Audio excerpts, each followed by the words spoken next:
Tēnā koutou katoa, ko Rachel Reese toku ingoa, ko rauta kura mātua whakatū. No mai haere mai, welcome back to the Nelson Tasman Future Development Strategy Deliberations meetings. This is our third day of deliberations and I welcome you all here, and I'll invite Councillor McGurk to open with karakia.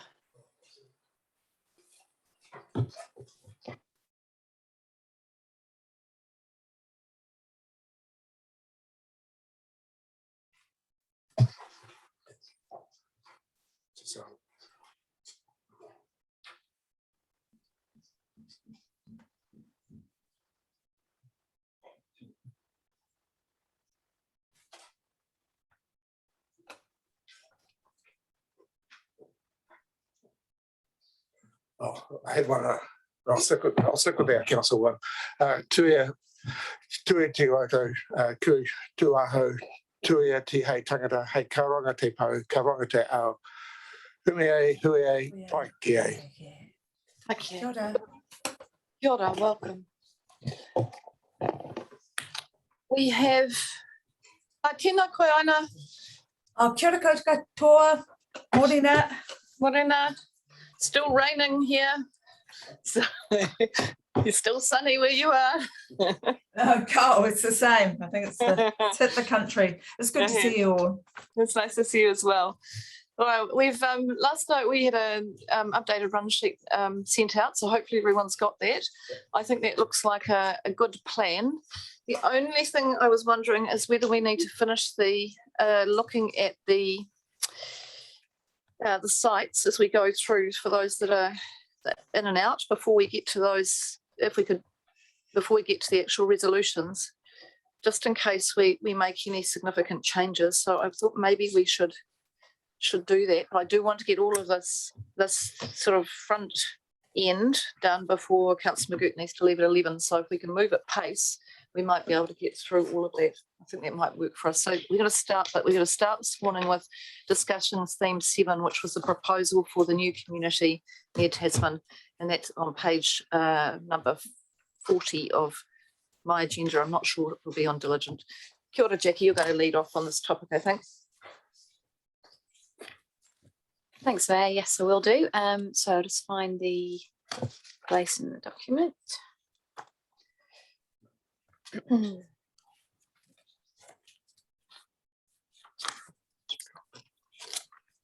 yeah, it would be helpful if we can share the maps. We'll just get the map viewer up as well so that we can see the sites that we're talking about. But in the meantime, so I believe we're taking the report as read. We're going to take the report as read. We've had plenty of time to read it, and I know that we all have and probably read it more than once. Thank you. So in that case, it's also out in the report. I've had no further feedback other than what's recorded here.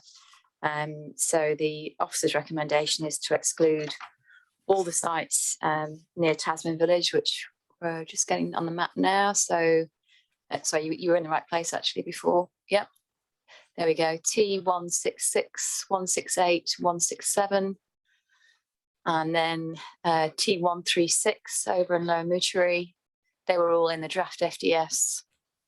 The ones in blue, which are 201, the one that says 130, actually it's not quite right, but anyway, 201, 130 and 203, the blue ones adjacent, they were the ones that were proposed through submissions, but the recommendation is to exclude all those sites. Jackie, I'll open for questions.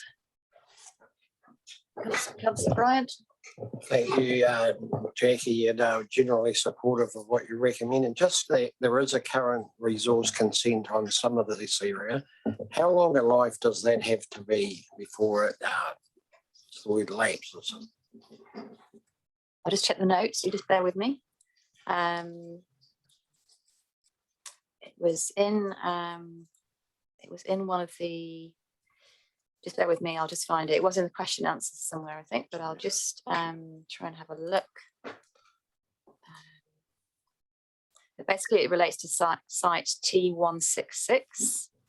And yeah. Some areas outside of that it relates to.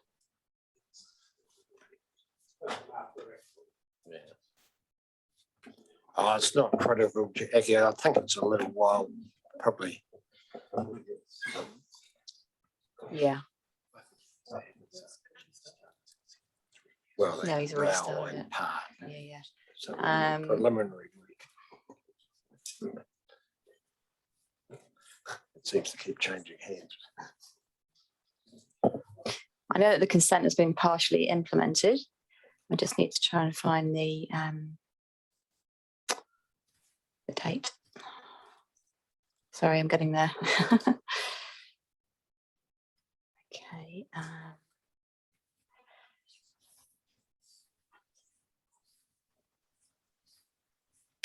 Right, here we go.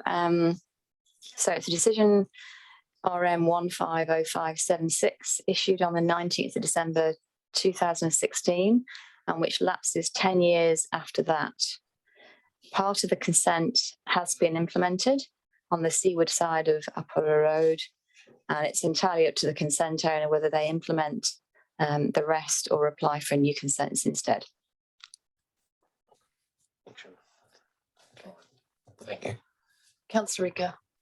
Yeah, just a couple of points. Firstly, 13.17, it says that feedback is awaited from iwi. Just wondering if you've received that.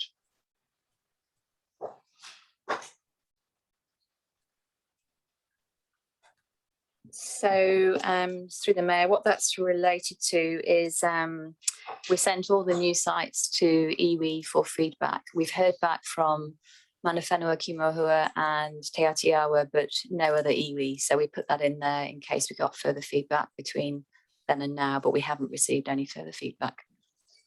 Okay, thank you. And then 13.25, I just wonder if this needs to be corrected for the record, because listed under officers' recommendations, it says to include sites. It then sort of says that that cost too much. So the recommendation is not to include them because of the high servicing costs. Is that correct? That's correct, yes. Okay. Yeah. Is it just the wording isn't totally clear? Because it is a recommendation that says to include them. So I think we just need to be clear that it's not to include them. Yeah, look, I'm supportive of not including any of them. While I note the feedback from iwi, I also just think the points raised in the officer's comments, I think the points raised in the submission about greenhouse gas emissions, highly productive land are also, key reasons as well. And we'd still need to look at them as, based on those factors. Thank you, Councillor Ricker. Any further questions or Just to feedback? say, I agree probably with where Councillor Eaton's coming from. It doesn't really tick any of the boxes that we are considering at present. Infrastructure, iwi concerns, and the likes. Thank you, Councillor Ogilvie. All right, so I'll just get an indication from the panel that we're happy to support the officer's recommendations. Well, aye. Yeah, thank you. Thank you. All right, thank you. Now, my suggestion is that we, rather than do the front end resolutions, we now just complete all the rest of the sites. So down to continuing those new and amended sites. Jackie, are you able to, is that going to be reasonably straightforward for you? If it's not, I can do it the other way, but. It can be, although we may need to go into committee to discuss the growth plan change site amendments. That was raised yesterday. All right, will we do that? Are you ready to speak to that item? Susan and I will, The yeah. reason Yeah. why we're going into confidential legal privilege. Okay, so for legal privilege, we need to get some legal advice in relation to the growth plan change. Right, in that case, on that basis, someone care to move? Thank you, Councillor Ricker. Seconded, Councillor McGurk. I'll put the motion to go into confidential. All those in favour? Aye. Against? That's carried. We'll just take a moment to do the changeover.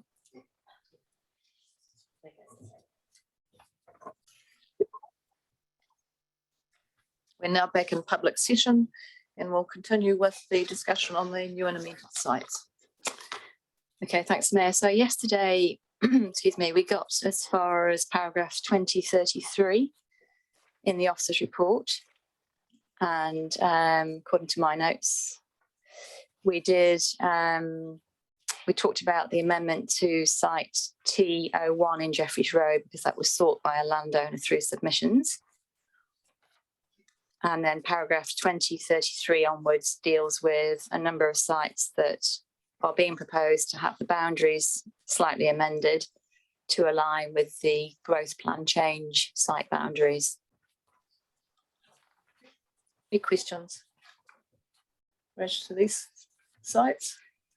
No, we're happy with those changes. All right, so we'll just, everybody's happy with those. We'll just signal now. Aye, we're happy. Aye. Aye. Thank you.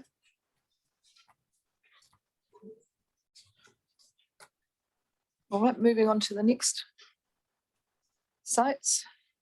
So the next relevant section is probably theme 8, the site specific matters. Do you want to cover those ones now? That's on page 43. Thank you, Jackie. I think we'll do that. Page 43.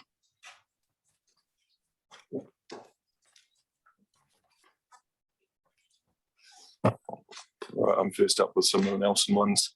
So the main one that you'll no doubt will be aware of is the Maitai Valley sites and the large number of submissions we had in opposition to those being included.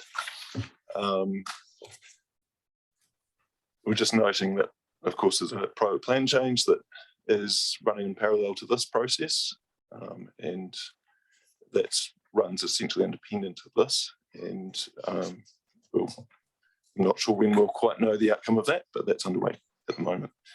So the reasons for opposing are loss of amenity, environmental effects, and also the increase in traffic.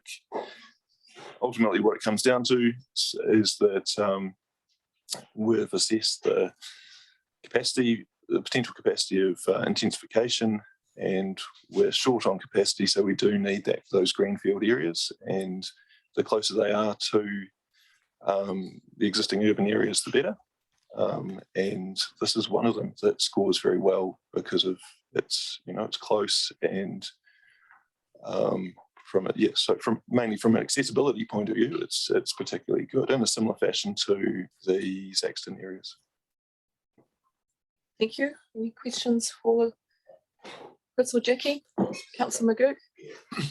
Just in relation to 032, so Orchard Flats, the wonderfully named Orchard Flats, does the topography and the location that they present any particular infrastructure issues that need to be considered in terms of access? Because it's on the opposite side of Kaka Valley, and it seems to be a bit constrained by the land slope towards sort of Mill Street, Henby Park area, and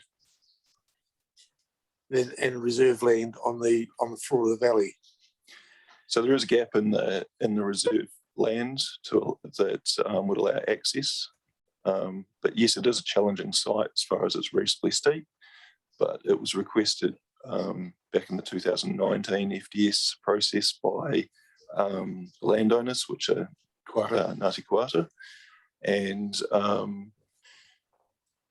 the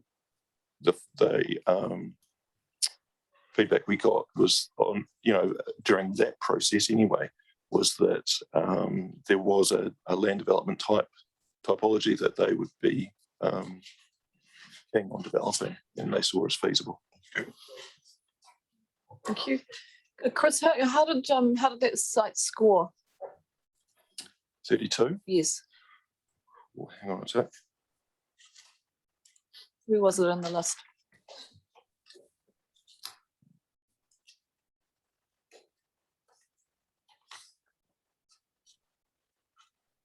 Sorry, bear with me while I. Thank you. I just think these two sites are critical for us meeting our obligations, and particularly when you look at greenhouse gas emissions. They're so close to the CBD, just over 3 kilometres, I think it is. I think it's a no-brainer, and I think some of the people that submitted are misinformed of the area that it actually encompasses. I think they've been misled at times. to be honest. Thank you, councillor Manning. Sorry, we're just. Yeah.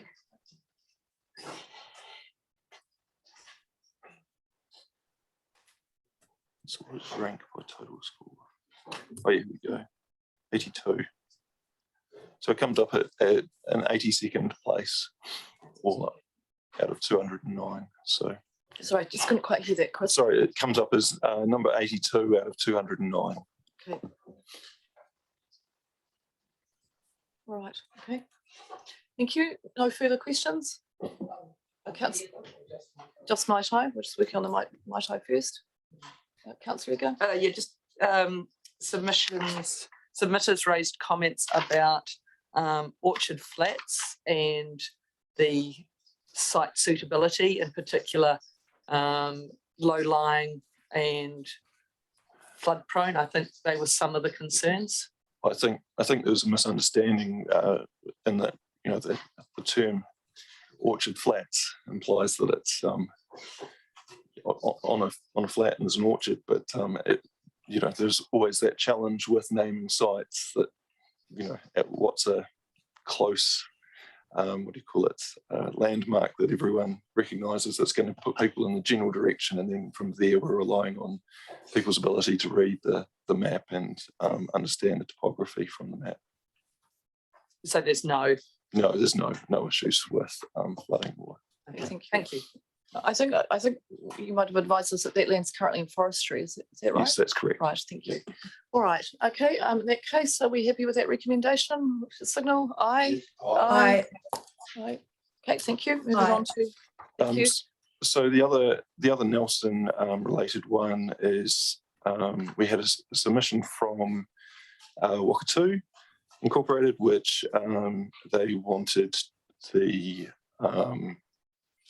Waka area, which we'd assessed, to be included, specifically because of their Hoharangi sites that they're looking to develop. We've assessed that site, the wider site, and it doesn't score well at all. It's very low, and while I understand that they have engineering plans and strategies for dealing with that, with you know, the low-lying nature of the site, we felt that it was better dealt with because it was through a plan change process directly, because there's more certainty around essentially what development type you're going to get through that plan change, rather than us doing it at a future development strategy stage. Questions for Chris? Any questions? Aye, through the Madam Chair. Chris, which site is it, please? Can you just show me on the map? So it's up, if you go up. So it's this T 290 there, and it's within that site. So that was assessed and didn't score well at all. There's issues with coastal inundation, but also the other one is highly productive land. That's really the one site in Nelson, out of all of the Nelson areas, that has some good soils in it and flexibility in how it can be used. Okay. Kia ora. Can you tell us, do you know where it's scored, Chris? You got that in front of you? Bear with me.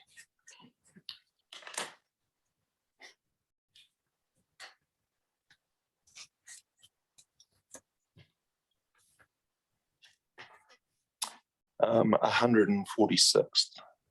Okay.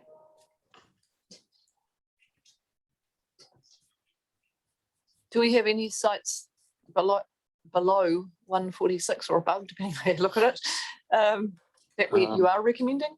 Do we have oh, sorry, I'm just looking for. I know it's got an attribute that around highly productive soils that will have. Yeah, so potentially the highly productive knocked it out. soils knocks it out. Knocked it out. Okay, so in it's its own right. So that's the discussion we had with Mercury the other day, that it basically it stops at that point, given the scarcity of highly productive soils. Councillor Mayling.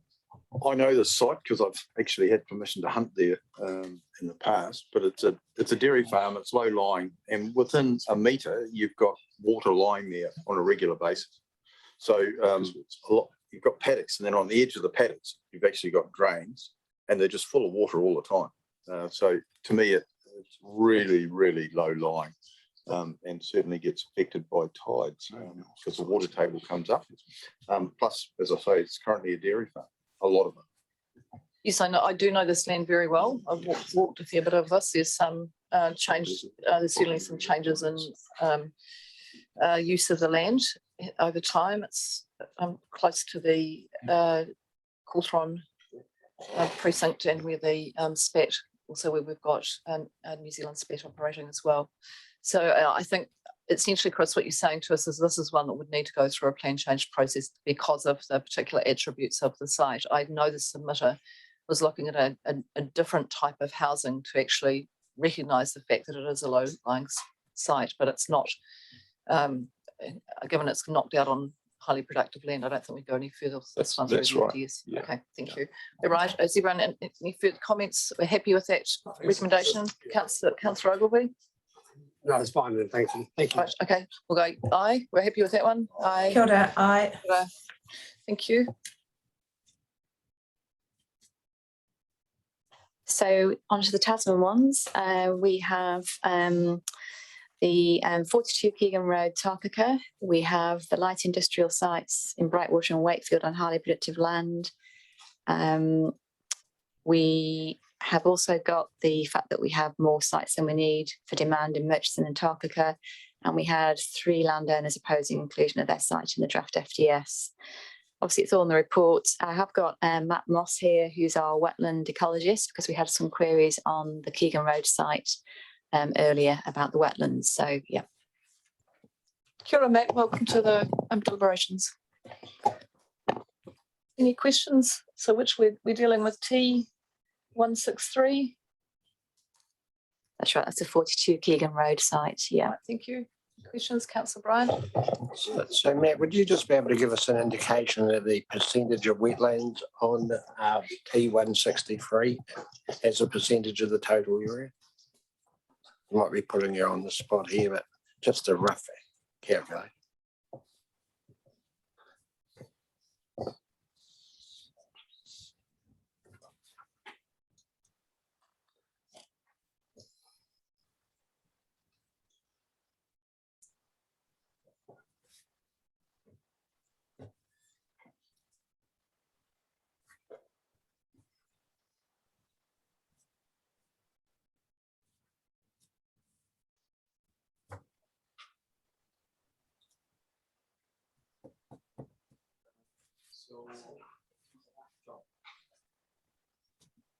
There we go, is that better? Yeah, we go.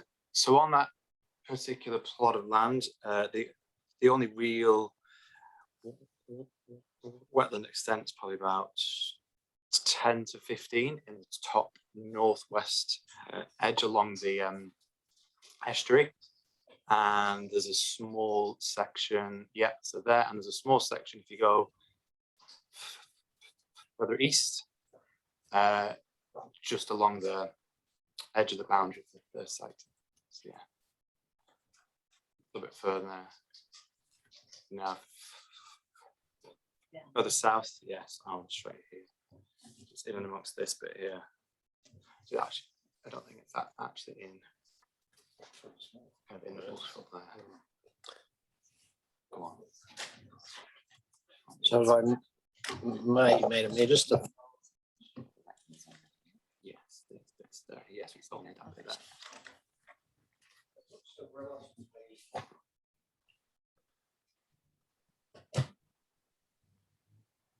just give us a bit of a guide there, Chair.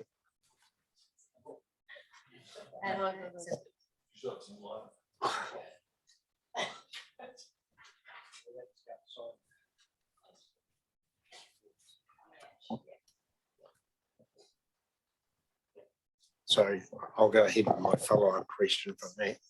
I just wonder for Ina's, so Ina can see what we've seen. Perhaps if we could just use the map and just run the cursor around the area, that would be It's only on useful. local maps. Oh, kia ora.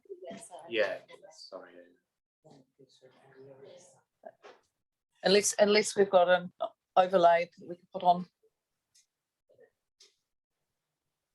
I think we've pretty much got it there, haven't we?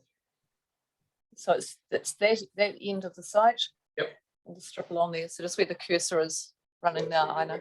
Aye. Thank you. Yeah, so it's a small percentage really. So why is it so important if it's such a small percentage that's going? So the whole of the estuary is also identified as wetlands, and there's lots of sort of smaller wetlands in and amongst the like all the waterways. So that whole area is a nice mosaic of wetland habitat, and I feel the main concern was that any development would have had wider effects on that area. Oh, kia ora. Through the chair, Madam Chair, you need wetlands. Wetlands are vital. They're the heartbeat of the ecology and the biodiversity of an area. It's vital to keep that. Kia ora, Aina. I think it's. Yeah, I I'm think not that- saying we shouldn't. No, I think there's agreement on that matter. Any further questions from Councillor Bryan? Not at the moment. Thank you. Councillor Egger and then Councillor McGurk. Yeah, can we also see the coastal environment overlay, because I believe it's nearly 50% of the site.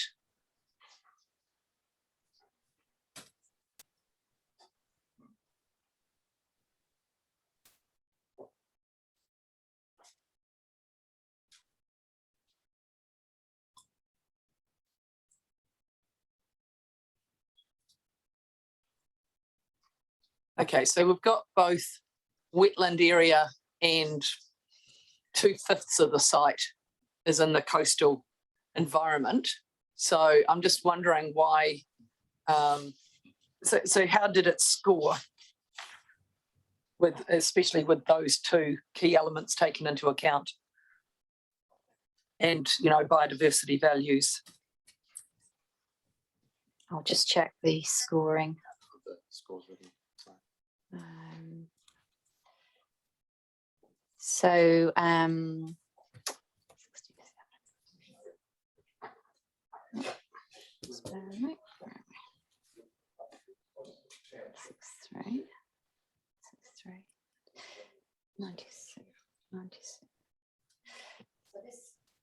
so this site scored 96 out of 209.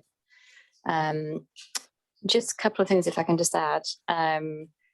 We didn't anticipate that the whole site will be developed for some of the reasons that we've discussed. And also the advice that I've been given from Matt and colleagues, I think, is that although there are wetlands present on the site, the cost of restoring those is substantial. It's millions of dollars. And so the council themselves is probably unlikely to be able to afford to do that. And that's why development actually enables the enhancement and restoration of them. So that was the reasoning. And this is rural residential? That's right, yes. Yeah. I guess, Madam Mayor, I'll flag that I do have concerns about including this site. There's not good active transport links. There's the coastal environment, the biodiversity values, the wetlands. I just wonder if this is one that needs more homework for a future FDS. I'm inclined to agree with that view. I don't support the recommendation in this case. I think it's got attributes that would, from my perspective, don't make it as suitable without quite a lot more investigation. I guess what we're hearing is one of the challenges, isn't it, around who has the responsibility to look after what is precious, and if there are wetlands that are present here, then this is a matter of how do we work on protecting those wetlands as the priority from my perspective, rather than moving through to a development proposal to achieve that aim. So the first conversation really should be what tools do we have now? And if we don't have all the tools, then where are government partners or others who can come forward to help with that process? So I think this one may be better suited to go through if it's really is one that is, there's a strong desirability from the landowner to develop for housing, then it needs to go through a different process than the FDS. So I'm not inclined to support it. Kia ora. Councillor Ogilvie and Councillor McGurk. 2 questions. How many sites do we expect from the reduced T163? So T163 was, we've got down here 50 sites, but we think that's too much. So I think when further detailed evaluation will be done, it would be less than that. And the T220, but south of it, what is the intention for that? Is that rural residential as well? It was, so through the mayor, that was a site that was proposed through submissions, but actually that site didn't make it through the process due to noise impact from the airfield. The airport. Yeah. So what's the distance between the airport and T163? I don't know if Maya can do a little measurement maybe on the map. But the 163 falls outside of the outer noise control boundary for the airfield. So wouldn't the same rationale apply to 163 in terms of airport controls and noise factors? No, because T163 falls outside the outer noise control boundary, whereas 220 is within it. We had a report done at the end of last year, as it happens. The council got a noise impact report done of the airfield, so I was able to go to that. Yeah. Yep. Thanks, Madam Chair. But overall, I feel that we should just leave it as it is. All right, Councillor McGurk. Because I asked one of the questions I was going to ask, but I'm a bit like you got the wetland, the coast, and so that will take care of, say, that top part of the block. But when you think about the yield that you get from it, and then that doesn't actually address things like accessibility, you're still stuck with a remote site, which sort of goes against things like accessibility, emissions and things like that. And you basically, it's another rural residential site, which is probably not the sort of development that we should be facilitating in this particular area. So for that reason, I'll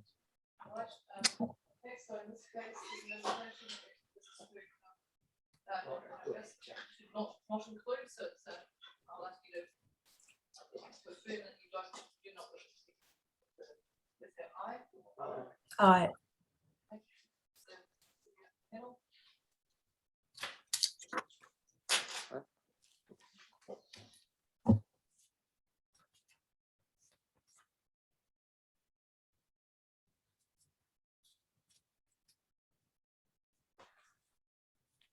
So we've just got the remaining Tasman sites in that section, the light industrial sites in Brightwater and Wakefield, the capacity in Murchison and Tarkaka, and the 3 sites that are coming out because of landowner opposition.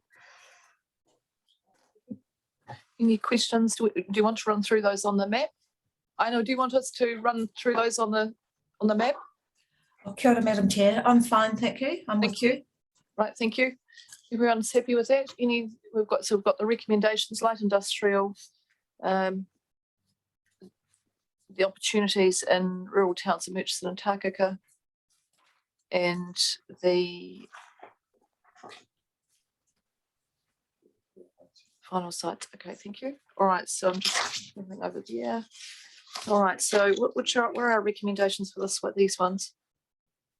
Jackie, can you? So the if I just go through them. So the light industrial sites in Brightwater and Wakefield, T105 and T108, we're recommending stay in because of the number of submissions that we had on trying to reduce journeys. Thank you. Do you want to go through the rest? Yes, that's fine. I think just because I'm just looking for, there's nothing we need to move here, is there? Or are we affirming that they stay in?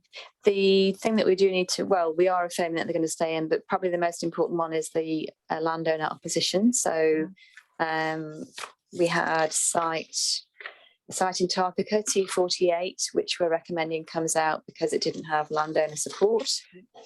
We've got T3 near Brightwater, which is the same. And we also had, sorry, just bear with me. part of site T1, a small part of site T1, which also wasn't supported. And because we have enough capacity, we've recommended that we Take that out. Yeah. Okay, thank you. All right, so we'll do those all together. I think we discussed those reasonably well in previous days. We're all happy with those. Aye. Aye. Thank you. Councillor Eager. Just a site question near the reserve in Brightwater with the church, Snowdon's Bush. We had quite a few varying submissions around Snowdon's Bush, around providing buffers, boundary changes, etc. I didn't see any commentary on that site or those submissions, and just wondered if I could get any staff feedback on those submissions. So we did have a site that we assessed, T100, which is near Snowdon's Bush, but that one didn't make it through because it's highly productive land.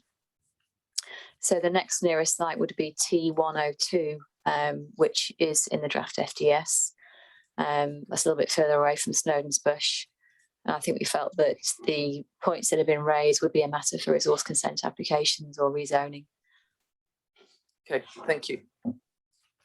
Madam Chair, there's already currently work in here now. So that's a current iwi development that's currently underway. Thank you.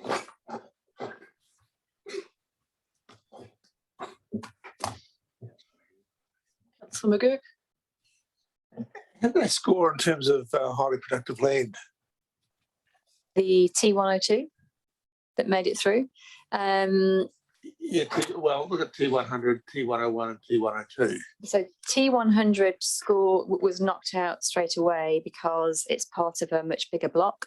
So it scored really highly for highly productive land. T102, I'll just have a quick look if you bear with me.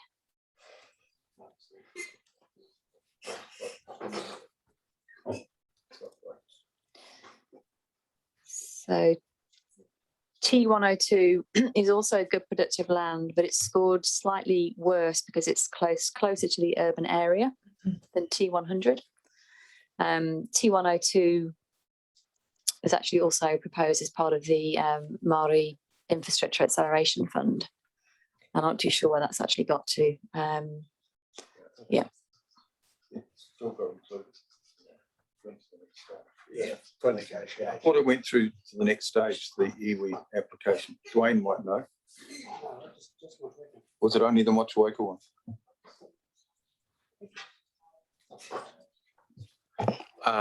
Through the chair, apologies. I know it was referred to it. I don't know whether Wakatu have been successful yet.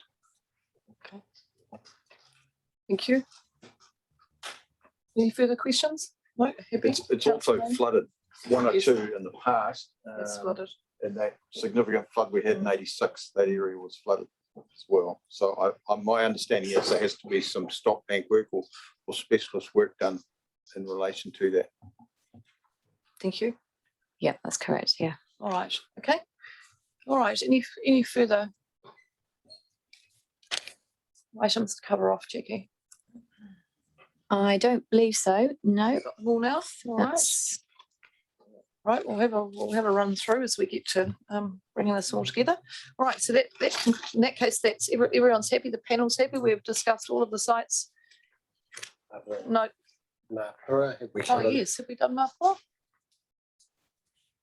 Mapua featured in the last theme that we did on new sites and amended sites because T42 was amended slightly. It's probably worth just adding actually, T42 is a bit of a complicated one. It was in the 2019 FDS. iwi didn't raise any concerns over the site at that point, but when we reconsulted iwi on the amendment to T42 to align with the growth plan change, that's adding that little bit that Maya's circling now, we received some comments back saying that they were concerned about cultural heritage significance in that area. I don't know if it's in that particular area or the whole of T42. So I've been trying to have conversations with them in the last week, but I haven't managed to conclude those. So as a sort of a solution, we've amended the resolution for that site that, and we can go through this now if you want to, that we would be recommending that site subject to further discussions with iwi just until we clarify the exact position on that site. Was that the site? If I may, oh, sorry. It's, kia ora, Ina. Oh, I'm just agreeing. Kia ora, Jackie. Oh. Through the chair. Yeah. Kia ora, Jackie. Thank you. Councillor Bryant. Yeah, so through you, Madam Mayor, Jackie, is that the site that was proposed for commercial?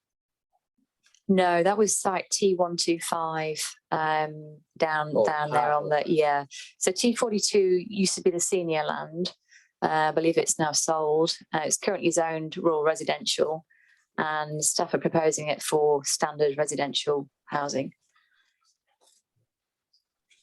So why is this bit not in? So that is actually part of T125, but unfortunately it's just there's so many layers on this map, it's not making that very clear. But that corner there was assessed as part of T125 for a new commercial node, but that site was knocked out because of iwi significance. So that one was knocked out, but we have allowed for some commercial somewhere or not?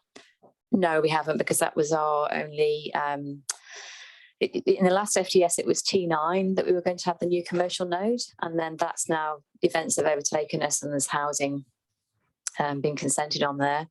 T125 was our kind of new commercial node, but unfortunately that was highly significant for iwi. So we've knocked that site out. So we don't have a new commercial site at the moment. So currently T125 is proposed for residential, is that right? No, it's zoned rural 1. So it wouldn't be proposed for any development, but we were proposing it in the FDS for commercial, but it didn't make it through. Right, so it's not proposed for anything. Yeah, yeah, it is a little confusing. It's a not included Yeah. business, I think. There was a section on this in the memo that we circulated recently, because I think Councillor McGurk had asked for it about the Marlborough sites. So I went through them, yeah. Thank you. Councillor Maylor. But my understanding is a reasonable amount of this area is subject to a plan change that's on hold, where the developer has been meeting with the community and with iwi, and he has iwi connections himself. So whatever we do here, it's progressing anyway, as I understand it. But it was delayed compared to the other plan changes that we've got coming for our rural towns. Okay, thank you. So Jackie, so I got a Councillor Egan. I'm just looking at the agenda on my agenda on page 10, 9 and 10, and we've got a range of recommendations here. Have we discussed all of these now? I just feel like we may not have. Sorry, which documents are you looking at? I'm looking at the front of my agenda, all the draft resolutions. So I've got all the draft resolutions, and I'm on page 9 and 10, where we go through the Tasman District Council FDS sites. We start on page 9 and then we go through to page 10. And so I can see the one we've just been discussing is 3.133 T42. But have we discussed all of the ones ahead of those? I'll just double check them now. But I think we have. Would you like us to put them all up on the screen and then just run through them quickly? I probably think we should. I think we should, because I think we just need to make sure that we've captured them all as we go through. We have dealt with them at a high level this morning. Yeah. The ones on page 9, I'm confident we have. I just can't recall. Do we? I'm looking at the one for St Arnaud. Have we done T195? So that was one of the ones that has been amended in line with the growth plan change. That we talked about this morning, the section of the report. Oh, thank you. Okay. All right. Well, if you're happy we've done them all, I mean, we've got to go through them and do them at the end. If anyone's got any questions, we'll capture them as we go through those resolutions. All right. So next section. Oh, Councillor Riga, sorry, apologies. Oh, that we- Yeah, so we got a number of submissions in Mapua about areas being too low lying for further development, and also there being wetland areas. Can we? Sorry.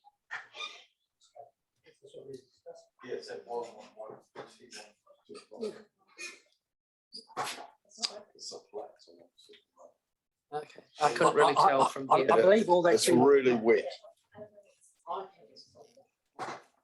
So we've just got some IT problems. So we'll just see if we can get those sorted out to get the maps up. That's that area that was taken out, which is proposed as part of a plan change. So it's that wet ground Yeah. along to the right of Seaton Road as you're driving up it. So where's the resolution for that one? So that's a draft FDS site. So all the sites in Mapua are already consulted on in the draft FDS. So there've not been any Just didn't changes. really hear that. All the Mapua sites were consulted on the draft FDS, so they're not new sites. The only change is that amendment to site T42 that we've just been looking at. Right, so it hasn't been taken out. So there was existing site in the draft FDS that Yeah. people had concerns over. Which site is that? About wetland area. We had a number. It's probably T42, the one that we've just been looking at, has a small wetland in the corner.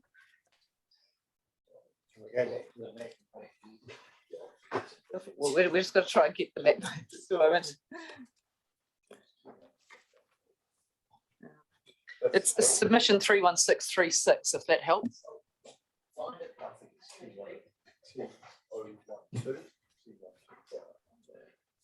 That's the wetland area. T102, T125, that's the area that's wet.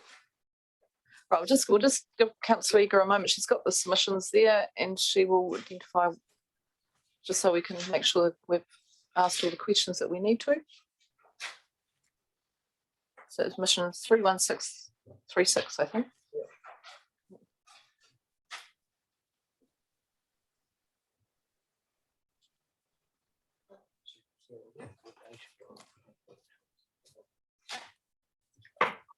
Well, little wet, but in there. This is the area.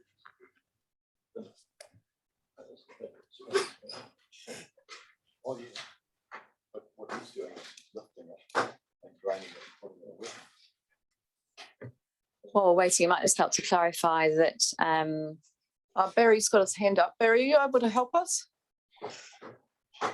Yeah, just for clarification, the rural land on the bottom Seaton Valley Road, so that's T012 and T125 are currently not part of the growth plan change.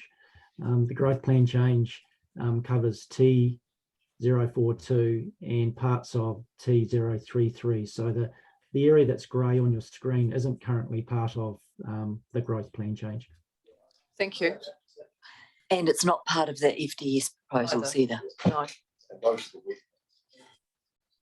Councillor Eager. Okay, yeah, just, I mean, it wasn't the only submitter, but that raised Mapua. So, but unfortunately, they haven't identified the site in their submission, and just note that Mapua Town Centre is low lying.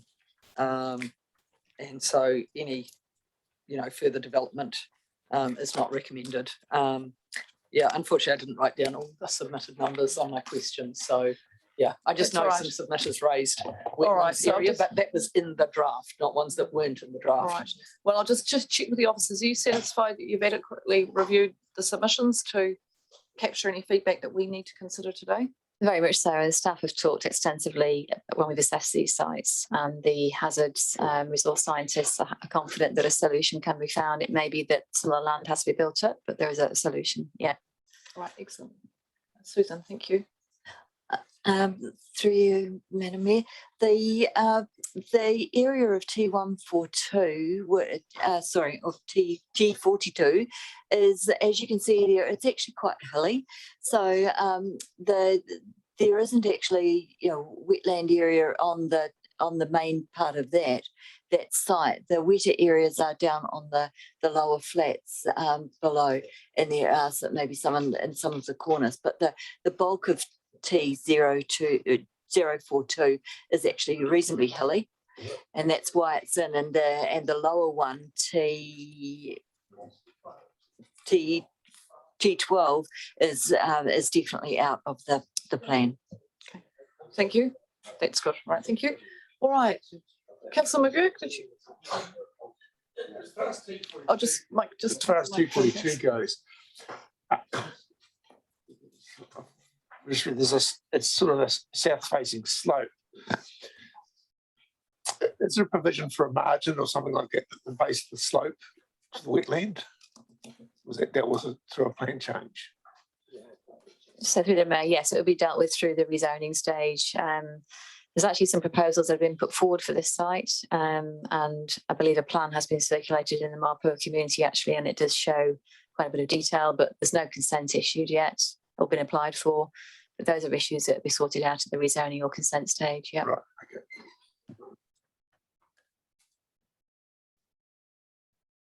Okay. Kia ora, Aina. Oh, kia ora, Madam Chair. So, look, I would highly recommend just to keep talking with the local hapu. It looks as though from that's a hilly area that could have been, looks as though that looks like an old marae pa settlement. So, yes, I support further consultation with the hapu. Kia ora, thank you. All right, now that covers off all of our sites. Everyone's happy with sites?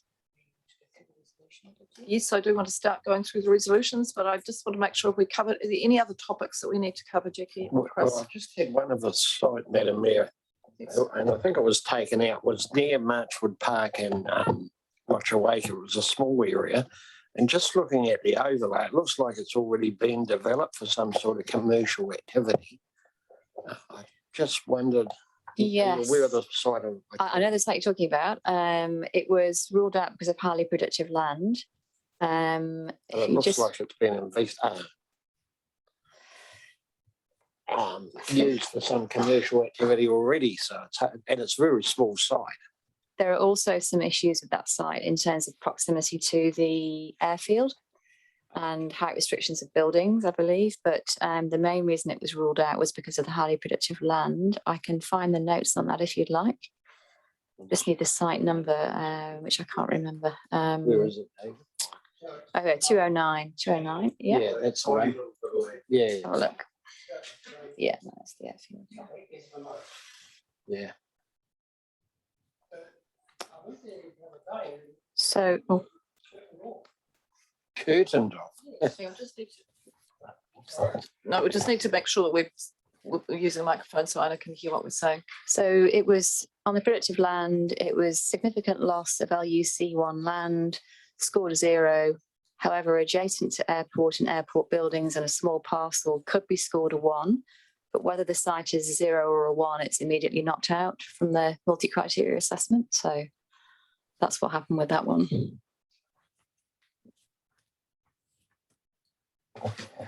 Yeah, I think the highly productive land is questionable in such a small area, personally. I think we need Merca to discuss that one. Unfortunately, she's not here today, so yeah.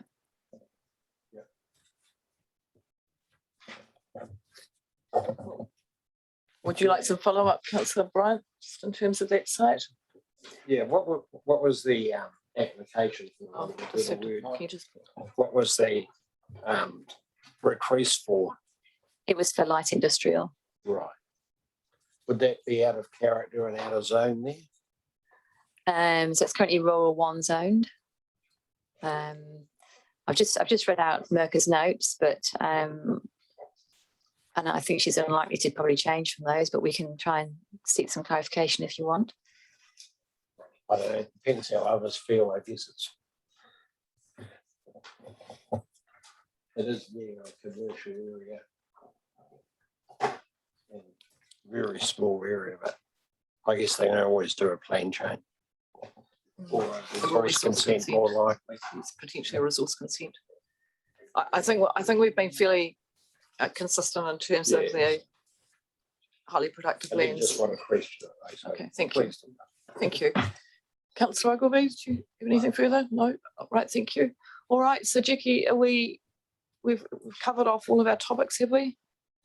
We've got to talk about staging. We've still got to We discuss haven't staging. talked about the implementation and infrastructure and staging and development. Otherwise, I think we've gone through all the topics now.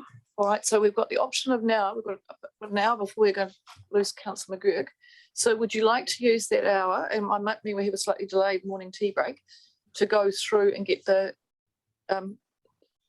basically the principles all set up, so the main resolutions, and then if we've got time, we'll come back and do the discussion around implementation and staging, although that's actually really critical as well. So really, actually, Councillor McGurk, probably your preference, how would you like to approach this? And just get you to use the microphone too. Staging and development, and we also haven't done implementation and infrastructure, although that's relatively straightforward, I think. Just remind about the microphones. Can we do the staging? Okay, so Chris will lead on that one then. Okay, Yep. thank you. That has come up with a few submitters about.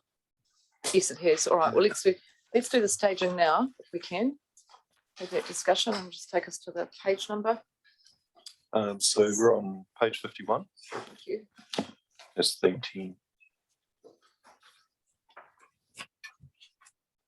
So we had a few submissions asking for essentially for full staging information to be provided in the FDS, and the reasons for recommending not to do that is it essentially prolongs the life of the FDS, makes it more relevant for a much longer time, because as soon as we start including specific sites and specific pieces of infrastructure, if we have some out of sequence area come forward, then we pretty much, it becomes obsolete almost.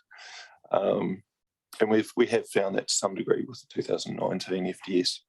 So we're recommending that we have principles that guide just the general principles that are quite high level, that guide the implementation, if you like, the implementation plan that we'll be having to prepare or has to be prepared on an annual basis.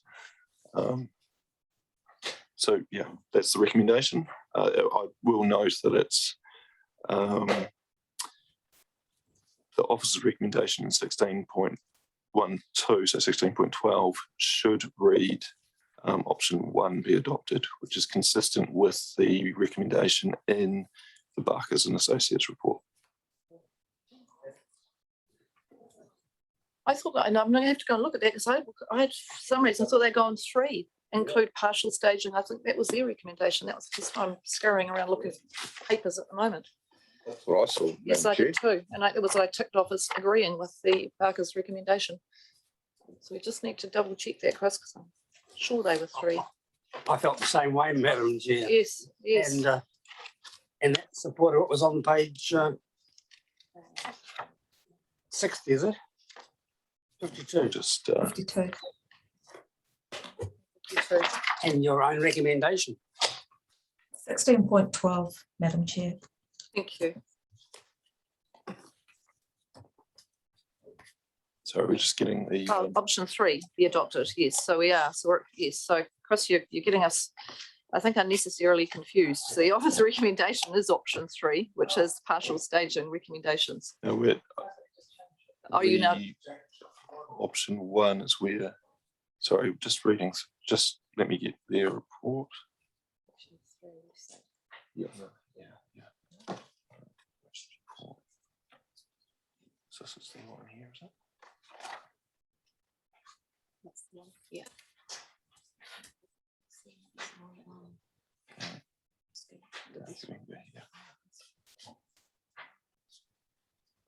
My sense is that the panel in the room were in agreement with the Barker's recommendation of option 3. So we'll take some. I know. Are you more comfortable with 3? Aye. Okay. So that's yeah, I can see where the confusion is. So it's their what they their option 3 is expressed in the deliberations report is option 1. So it is consistent between the two. It's just the option numbers are different. Dave, the Barker's report reference page, please. Page 32 to 35. Their recommendation is their option 3 is slightly different language. So so their option 3 is include high-level guidance on staging in the FDS together with the other tools identified in A. So so that's what option 1 is recommending in the, well, that's the intent of option 1 expressed in the deliberations report. So Chris, just reading what I'm reading is the recommendation is from Barker's that provides additional guidance on how the implementation plan and staging should be developed, while providing flexibility to monitor and review the staging in response to market conditions and new information. An additional change would be to clarify the process for developing the implementation plan, including the infrastructure providers, that infrastructure providers would be consulted during its preparation. So, and then our option 1 is in 16.10, adopt a FDS approach, not including staging information, but include further guidance within the FDS on how the implementation staging within that plan should be developed. Thank you. I'll go to Susan, and then I'll go back to Councillor McGurk and Councillor Ogilvie. Yeah, thank you. If I can just clarify, if you look on the screen at the resolutions that are there, we've tried to make some changes which came out of the discussions the other day at the workshop. And what we've said is that staff, that the committee notes that staff will prepare principles to guide the staging and rollout of development areas for inclusion in the final FDS, and that these principles will be used in the preparation of the implementation plans. So the staging actually occurs through the implementation plans, and then notes that the infrastructure providers will be consulted during the preparation of implementation plans referred to in 5 above, and that the implementation plans will include preparation of neighbourhood and structure plans. And that picks up, I think, the comments that Councillor Egger made on several occasions. So, All right, thank you. so hopefully that if those resolutions, if you're comfortable with that, then I think that's good. Thank you. And that picks up the Barker's recommendation on neighbourhood plans as well. So thank you. All right, Councillor McGurk then. Yeah, I'm reasonably I'm comfortable with that, as I think it gives us a degree of flexibility and the staging infrastructure. So, you know, I'm comfortable with the recommendation that's been put up, which is incorporates probably the elements of Barker's 3 and option 1 in the report. So. Thank you. All right, thank you. Any further That's questions? fine, thank you. Happy? Councillor Ogilvie's happy with that. Any further questions or comments? Everyone seems to be comfortable. We'll go to our preliminary. On that basis, we must well do that while we're here. We're comfortable with that. All those supportive? Aye. Aye. Against? That's right. Okay, well, that one's looking good. And next topic. So we can do the infrastructure side of things. We can cover that off as well if you'd like. Please. So we had a few submissions asking for, again, in a similar sort of way to the staging, wanting basically full details of all the infrastructure that was needed to support each of the areas. The FDS, again, being a high-level document, if we included all of that, you know, the thing would blow out to quite a very, very large document. Essentially, we're talking an asset management plan, if you like, for each of the assets. So the staff recommendation is the more appropriate place for that sort of information to be developed is the infrastructure strategies, asset management plans, long-term plan, and there'll be additional stuff in the development contributions policy, and even a little in the resource management plans. Questions for Chris? Councillor Egger. Yeah, so one area of infrastructure that came up in a number of submissions, quite a few actually, was community infrastructure, or what's referred to, I think, in Barker's and Associates as additional infrastructure. And so, you know, that's the especially in the brownfield areas that, you know, with increased density, You don't necessarily have space to, you know, put in more parks, more schools, etc. And I do note the comments on page 32 of the Barker's reports. It says the NPSUD requires the FDS to spatially identify additional infrastructure, which includes schools, open spaces, community infrastructure, and network infrastructure. So especially in those brownfield areas, how have we addressed that? So through the mayor, I can probably start with that one. So we haven't distinguished between brownfield or greenfield when we've been discussing them with the stakeholders. We've been having regular discussions with all the stakeholders, such as Ministry of Education, the DHB, the NRSBU, the Waka Kotahi, Network Tasman. And we do actually mention in the draft FDS that additional infrastructure would be planned for that kind of infrastructure and provided in response to growth. We've said that because what we've found from our discussions with those organisations is that they're very much led by the FDS. So they're very keen to see where the FDS lands so that that can inform their own growth plans. They can't tell us at the moment where they would put those new facilities because they're still working through their own growth plans, if you like. So that's why we've couched it in that way. In terms of open space, we propose to deal with that at the rezoning stage through our structure plans or our neighbourhood plans. So if it was a neighbourhood plan in a brownfield area, we'd also be looking at factors such as the 20-minute accessibility to amenities and things like that. The only other point I wanted to make is that discussions with the DHB have revealed that their own growth planning, if you like, is very much budget constrained. So yes, they do follow the FDS and population projections and what have you, but ultimately they have quite strict budget constraints, which makes it quite difficult for them. Something like the new hospital is apparently planned for on a 30-year cycle, so that's slightly different. Obviously GPs, dentists, pharmacies, they're all privately owned and they're determined effectively in a commercial market. And I guess that's sort of answers, but yeah. So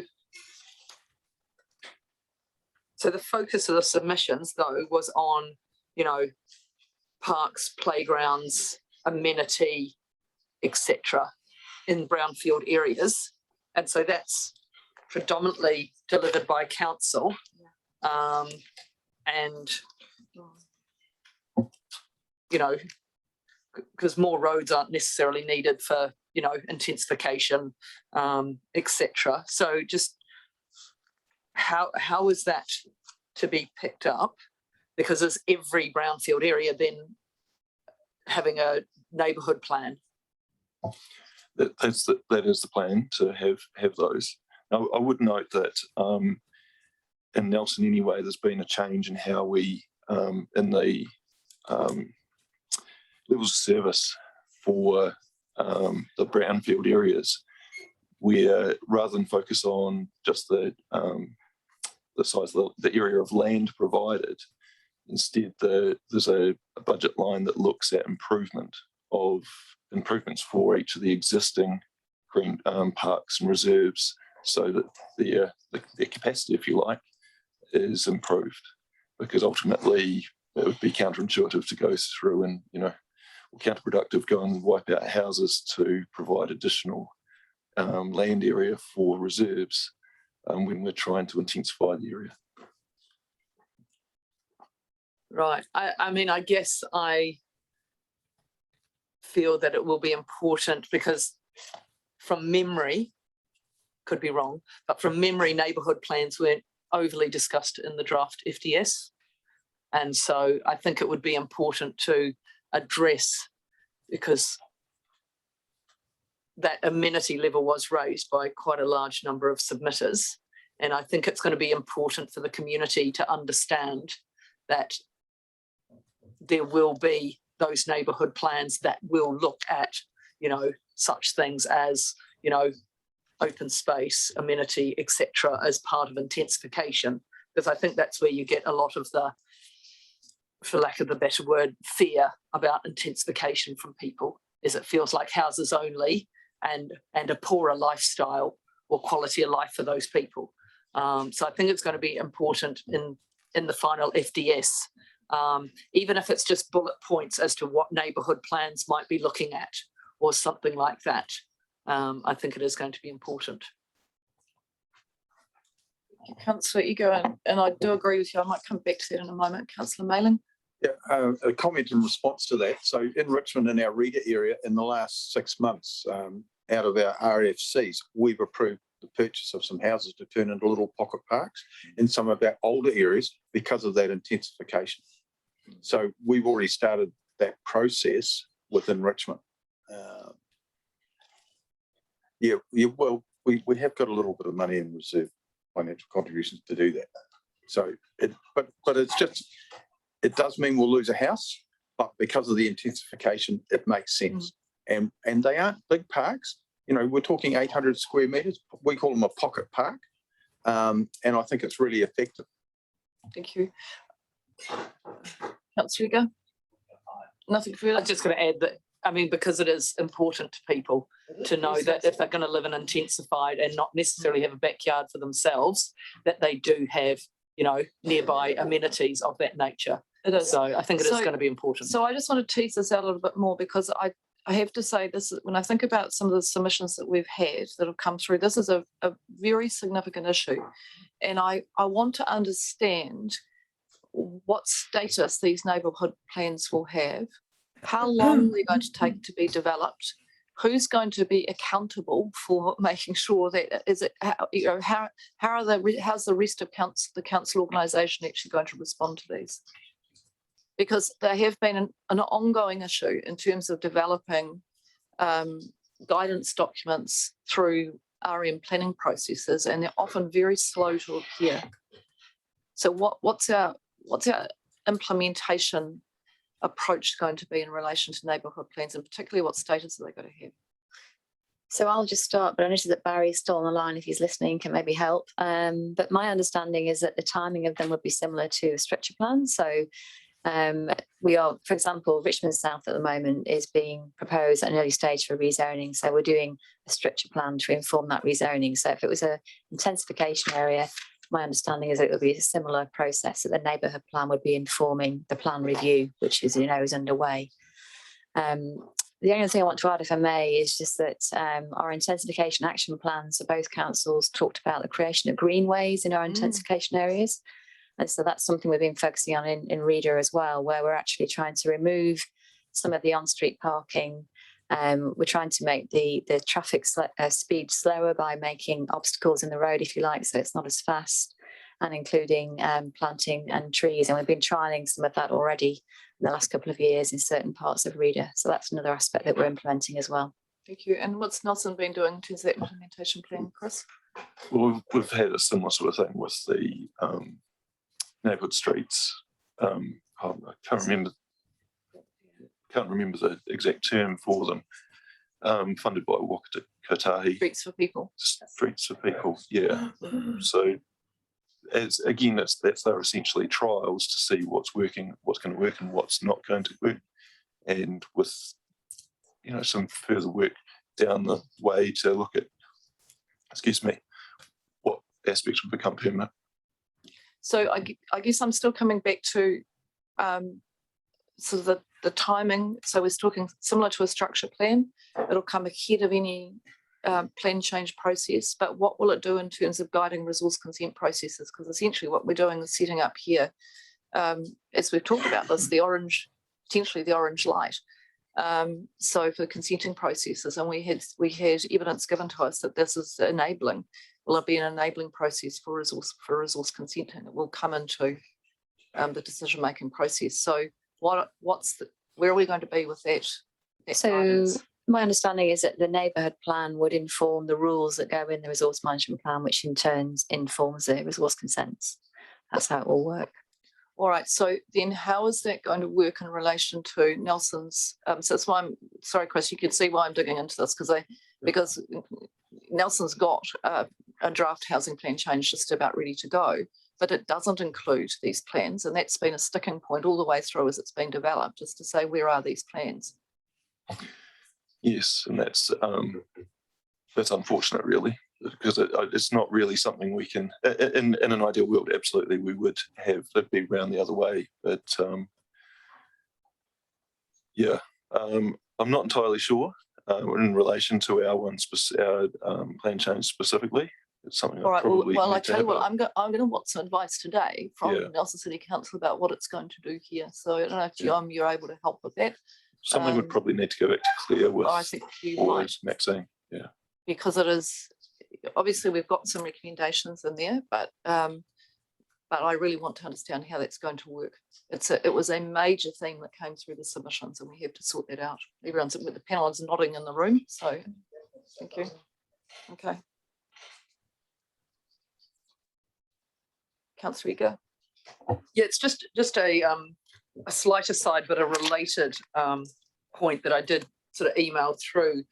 The diagram that was in the FDS, and it's on page 6 of the Barkers and Associates report, page 131, if you're on paper editions, which sort of is the diagram that shows where things fit in together. And I think that needs to be clarified, because, you know, I've written on that also that, you know, I can't really see where neighbourhood plans or structure plans fit into this, and that it sort of doesn't. Oh, it does actually. Sorry, yes, it does. Yes, it's just small print. It's on about a 4 point. So yeah, but there were other things like public transport strategies weren't in here, or the implementations plans weren't mentioned in here, and even the HBA wasn't. And so I just think it's not wholly clear or representative of sort of some of those key documents, especially implementation plans. All right, so I think we might just have a little bit of work to come back and do on this particular element of it. So we'll just note that we're going to have to have a bit of a conversation about that. I'm conscious that I want to get the bulk of these recommendations done before Councillor McGurk has to depart. So I'll go to Councillor Ogilvie next, and then I'll go. Just a question, what was the reference, the Barker report then, Councillor Edgar? Page 6 of their report, or page 131 in the agenda, attachment 4. It's just after introduction and scope, if that helps. It was in the FDS itself as well, I think, that diagram. Thank you. So there's a couple of other things that I had just sent through in some of my questions that I do want to tease out. We can probably come back to those. So they're more about the implementation and the sort of flow-on recommendations that we might make to the councils. One that we discussed briefly was a recommendation around the growth plan model approach for informing the LTP. So we're doing all of this together, right? So we're doing our joint process, but then we go off to do separate processes for the growth model.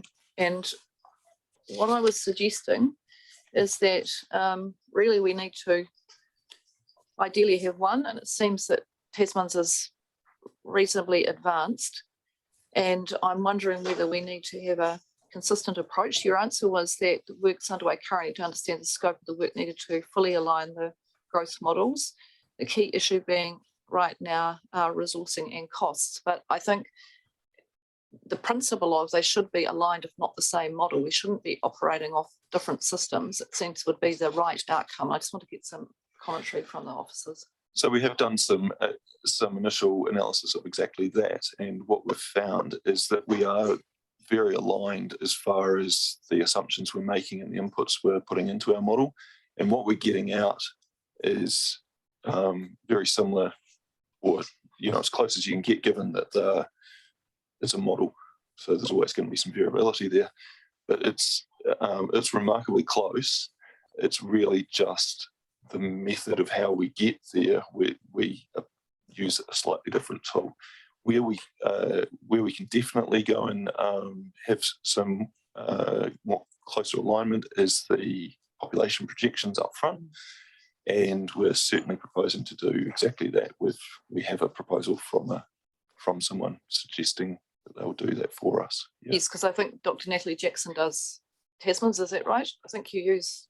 Yeah, although she's stepped back from that role. All right, but now, I have. but Yes, so yeah, someone similar. all right, so because I think what we're needing to have is, and this is me doing a bit of a reflection now over many years of having gone through this process of this is the part that does the linkage across to the long-term plans and setting up the infrastructure strategies, and as a methodology and timing, there needs to be greater alignment between the two councils. So we inevitably, Nelson City Council is running much later in the piece, and I think we need to get those aligned and get that going faster, because the slowness of getting that work done then slows down actually some of the analysis that can happen as we go through into the infrastructure strategies and other documents.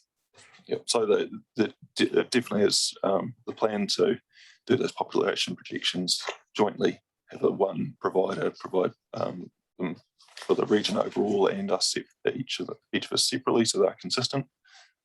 So that's definitely the first stage, and the timing of that is designed to fit in with Tasman's earlier timeframe, and that same information will be presented to the Nelson councillors. All right, thank you, Chris. Well, I might just have a reflection on whether we can add a little paragraph in here, just emphasising and through the recommendations the importance of this alignment for those matters. So I won't try and draft it right now. Susan's been listening to what we've been talking about. Hopefully the panel's comfortable with that. Councillor Mayling? I agree, because it's one market and it's one area for growth. People don't differentiate between one side of Champion Road or the other. No. They just see they live here and it's one place as far as they're concerned.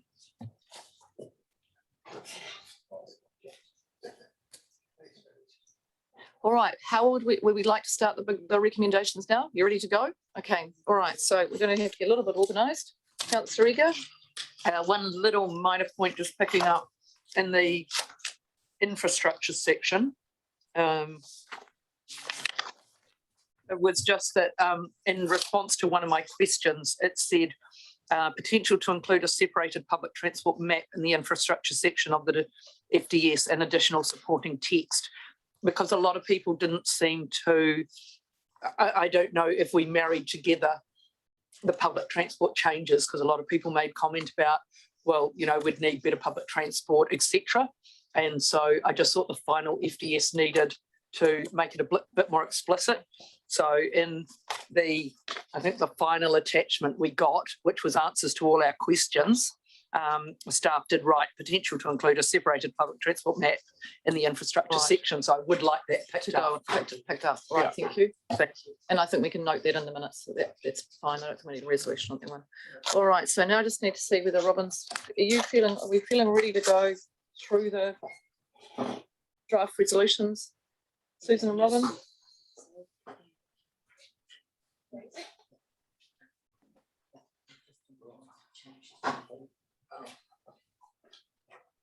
All right, so I'm going to ask an officer to guide us through this, because this is the best way to do it, to make sure we don't miss anything. I can do that. Thank you, Susan. I So start think we're at 3. Starting at 3.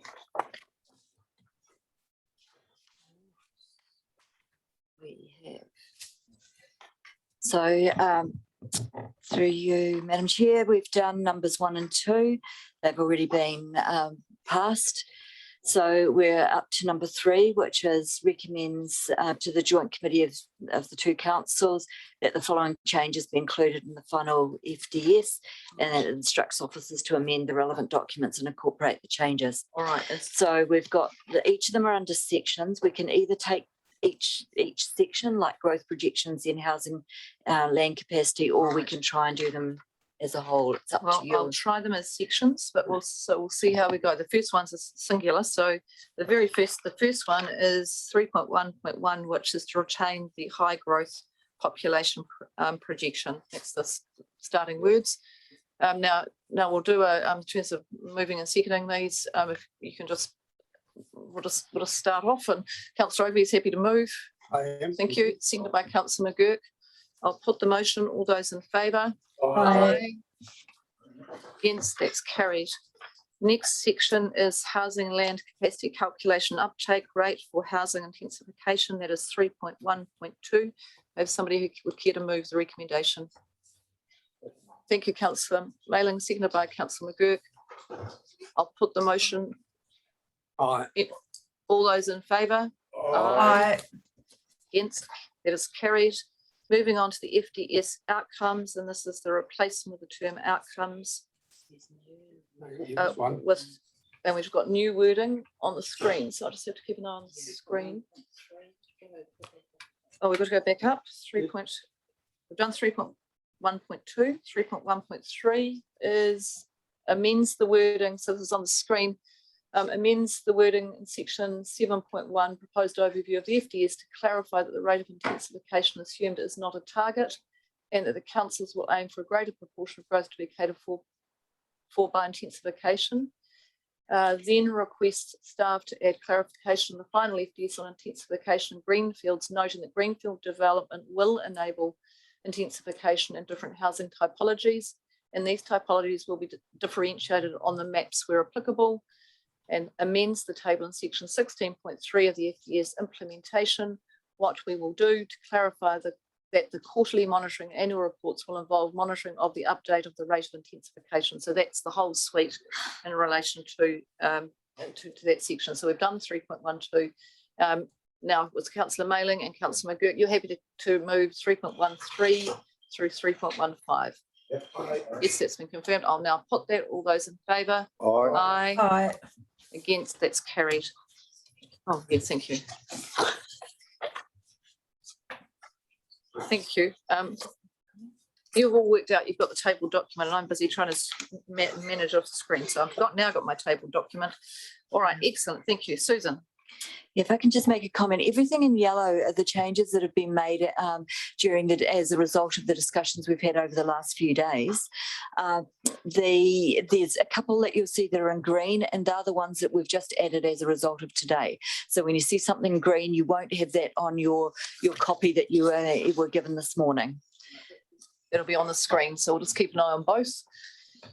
Okay, next up we have the FDS outcomes that I was leading up before. Now there's two clauses there, 3.1.6 and 3.1.7, which is the new addition from the draft agenda. I have a mover and seconder. Thank you, Councillor Edgar. And seconder, Councillor Bryant.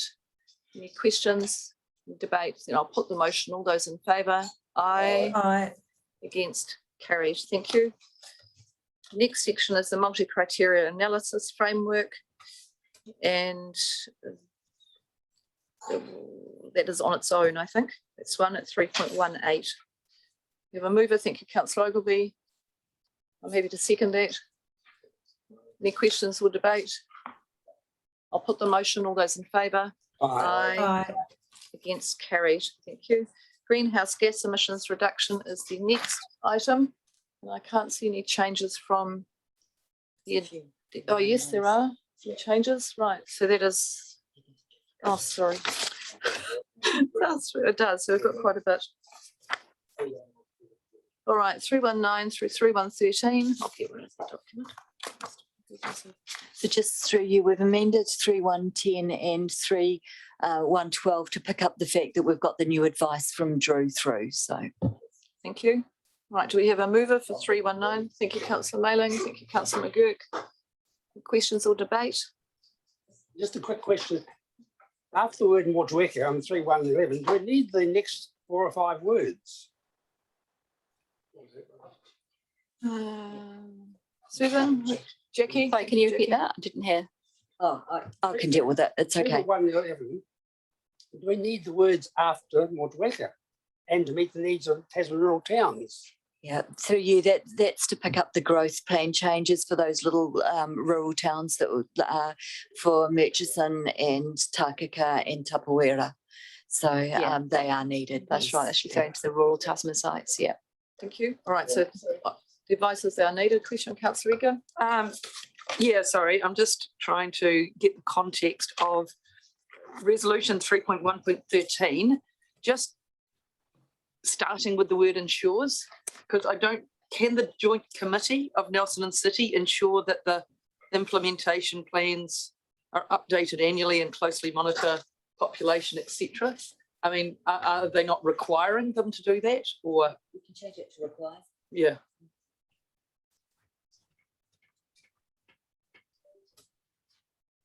So it's going to be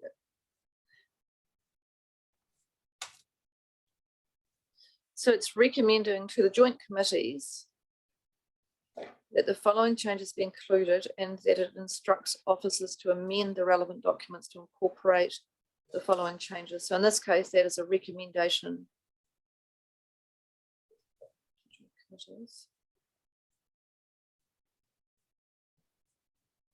Okay, so we're going to change that from ensures to requires. Thank and you. then probably All take right. the that out. Requires, no, keep the that. requires Yeah, that is correct. Yep. So, all right, so I know that's the only change. At 3.1.13, we're changing that to requires instead of ensures. All right, it's been moved and seconded, isn't it? Yes, I believe. And I'm now going to put the motion. All those in favour? Aye. Against, carried. Thank you. Greenfield, brownfield housing capacity split. There's amendments in yellow.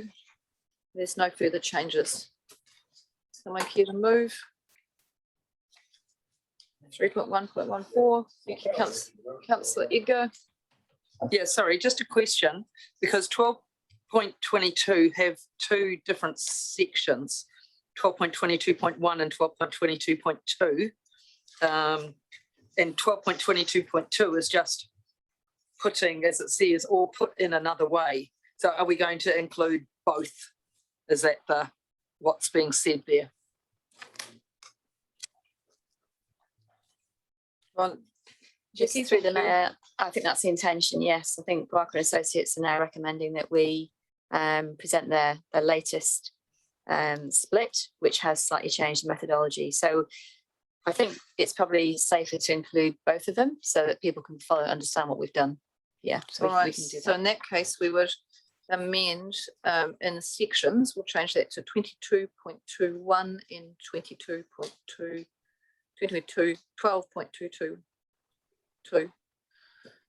If you follow that, 12.221 and 12.222. Okay. So let's happy with that.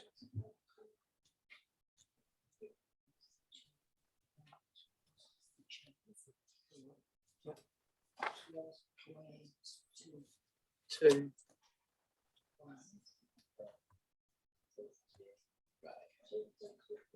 Point one.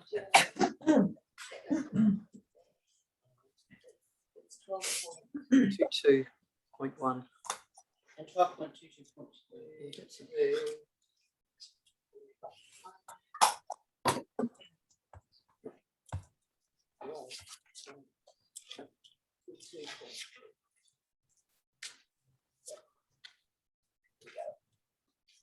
Thank you. Now, would you care to move that, Councillor Riga? Yeah.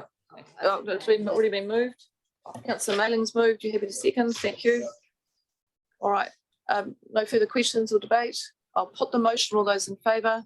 Aye. Aye. Against, carried.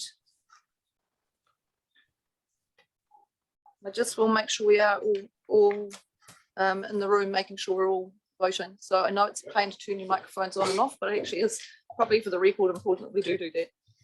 Thank you. All right. Happy to move. The next one is a proposal for a new community near Tasman Village, and this is a proposal to remove at 3.1.15, moved by Councillor Egger, seconded by Councillor Ogilvie. Any questions or debate? There are none. I will put the motion. All those in favour? Aye. Against, carried. Thank you. Infrastructure is the next section. I'll move. Thank you. Moved by Councillor Ogilvie, seconded by Councillor McGurk. Question, Councillor Edgar.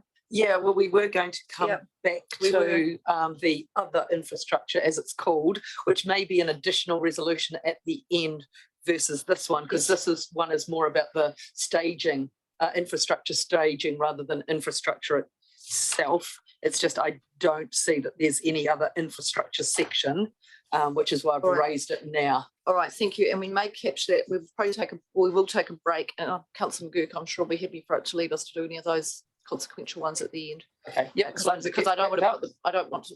If I stop now to try and do drafting, we won't get through the substantial ones. Thank you. No, I'm happy with that. All right. So this has been moved and seconded, and there are no further questions or debate. I will put the motion. All those in favour? Aye. Aye. Against? Carried. Next item is building heights in Nelson only. Just questioning that. So through the mayor, I think it referred to Nelson only in the report because that's where the most submissions had been about. But if you wanted to change it to reflect all the towns, then we could do. I think it probably should. Yes, I think we delete the word Nelson and just say building heights, retains the indicative building, number of story recommendations in the draft FDS. Moved by Councillor Bryant, thank you. Seconded by Councillor McGurk. Questions? Is this also though where we said that there was going to be neighbourhood plans or structure plans? We've got a separate there later. We've got a separate. We've drafted. There's something about additional that's been drafted. Okay, that's great. Right, thank you. So it's been moved by Councillor Bryant, seconded by Councillor McGurk. Was it? No. Yes, it was. Thank you. No further questions or debate. I will put the motion. All those in favour? Aye. Against? Carried. So just clarifying, you to take out. We took out Nelson. Yeah. Okay. 3.1.18. This is natural hazards, the wood into Hunanui, and it will include 3.1.19, 3.1.20. So that'll be a suite altogether, I think. Mover. Oh, have I missed? Yes, sorry, Have we missed something? it'll be 3.1.9. The reference on it now. Because Just pop over the page, so that should be 9 with 1. 9. Okay, it's 3.1.20. There should be it should be referenced. Good spotting. Refer to 3.1.19. Is that correct? Okay, Yes. that's an amendment to 3.1.20 in your papers. Okay, they are a suite of 3. I'm happy to move those. Seconded by Councillor Riga. Questions or debate? I'll put the motion. All those in favour? Aye. Aye. Against? Carried. Strategic areas. Maybe we could do these together. Nelson Airport and strategic areas Port Nelson. That is at 3.1.21. Moved by Councillor Bryant, seconded by Councillor Mailing. 3.1. We're doing 3.1.21, 3.1.22 together. Questions, Councillor Riga? Sorry, yesterday we asked to see the revised map of N034. Yes. Yeah.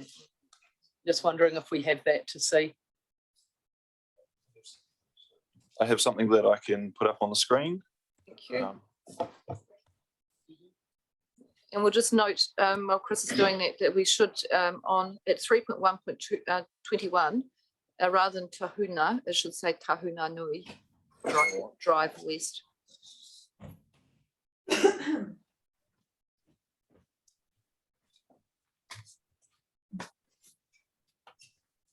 We just need to share. Sorry, I've just sent it through, All right, so that that's can fine. be put up in a second. Now, keeping in mind that this is a bit on the fly, so it won't be perfect, but it'll give you the idea.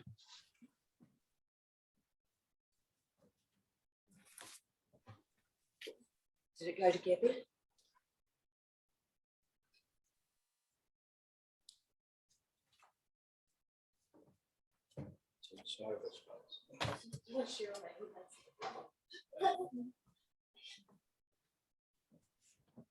There it is.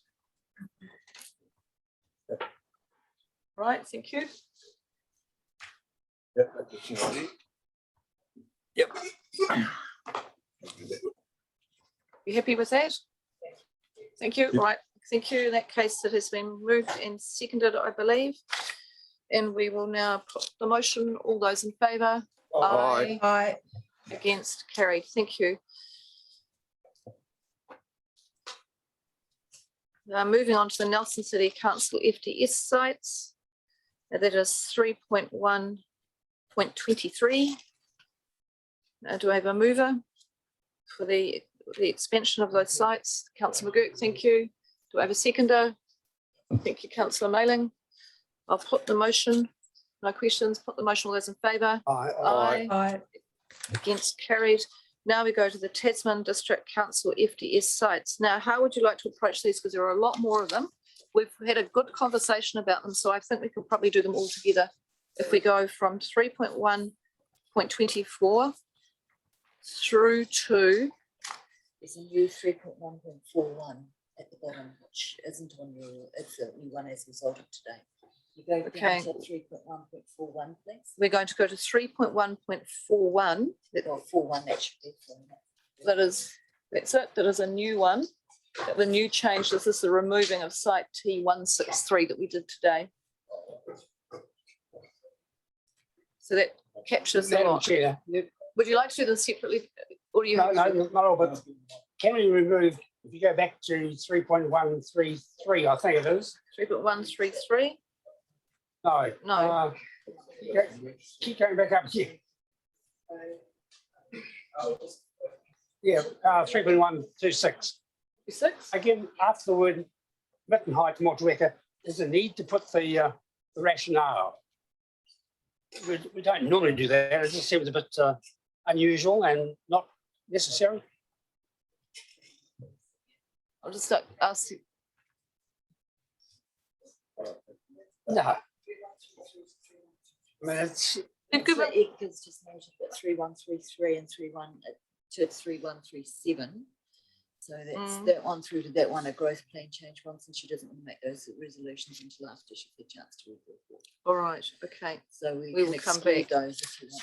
All right, well, let's do a couple of things here. So the first thing is Councillor Ogilvie is suggesting that we don't need the explanations after, which one we look at, 3.1.26. But I just want to note that there are explanations on most of them, to be honest. There's quite a few explanations as to why we're doing things. So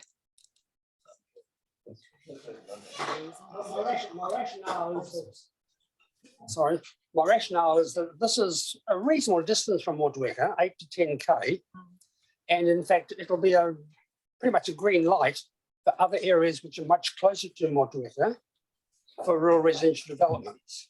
And I don't think that's the intention here. We want to provide about 500 rural residential sites in these 3 blocks. And to provide housing capacity, oh, so rationale just doesn't even right. it doesn't feel right to you? Well, then you'd like it removed. Then you've asked us to remove it. Does anyone have a problem removing that wording? I don't have a problem with removing that particular wording. No, we're agreeable. I think Councillor Ogilvie, we don't see that it does any harm to remove the wording. Councillor McGurk. Well, yeah, I think well, this persuasive argument for me to include this one was that the presence of highly productive land, in the immediate environs of Motueka, as well as the natural hazards and other areas that put really serious constraints. So basically, this was basically the only reasonable option that remains in proximity. I accept Councillor Ogilvie's point that it's some distance away, but it's the closest proximity to the existing urban area of Motueka, drawing on the advice we've had from Mr. Drew Bryant about the Motueka people, high proportion remain in that particular area. So, yeah. I think what if I'm correct, Councillor Ogilvie, I think what I'm hearing though is that we've made challenging decisions on most of these actually. They've been hard decisions. You've been trade-offs all sorts of ways where things have got in and out. And by including this, it kind of distinguishes this one that could then be potentially brought back for other land, in terms of an argument to bring in other sites that we haven't included through the FDS. I think that was what Councillor Ogilvie was getting to, if I'm correct. That your concern is that it could actually be you. Well, partly because we have removed, say, Braeburn Road, and Braeburn Road is much closer. Yes. Than this. I think it might be. Okay, there are other reasons for Braeburn Road in terms of productiveness, productive land and the likes, but not marginally higher or lower, as the case may be. So I just feel that reason there is a bit of an encouragement to other areas. So I'm happy for it to be removed. I think it's fine. So I think on the round, I think there are more nods for removing it than leaving it. So we'll take it out. So with that deletion, and we will note that we are not going to make decisions at this point on 3.1.33 through 3.1.37 because they relate to the growth plan matters, and we just need to turn it. Those of us who haven't read that document just need to be able to have a look at that to satisfy ourselves with what we're doing. But everything else through to 3.1.41, which we'll just scroll down to, so it's on the screen, is going up now. Now do I have a mover and a seconder? So what about 3.1.38 refers specifically to growth plan change? Oh yes, it does. Oh, sorry, that should have been included as well as a growth plan change. Okay, so 3.1.38. So 3.1.33 through 3.1.38 inclusive will not be decided now. The rest of it are going up. All right, so do we have a mover for those? Councillor Ogilvie, Councillor Mailing. I will put the motion. All those in favour? Aye. Aye. Against, that is carried.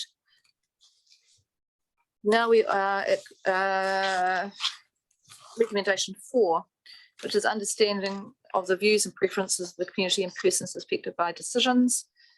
And I think we could do that separately. Do we have or would you like us to do a few more together? I might just need to check that those references are still correct. All right.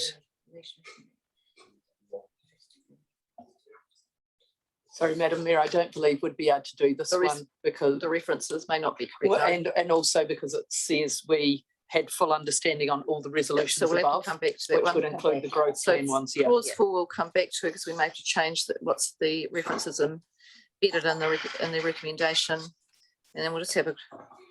And I think we can do, but I do think we can do 5 and 6.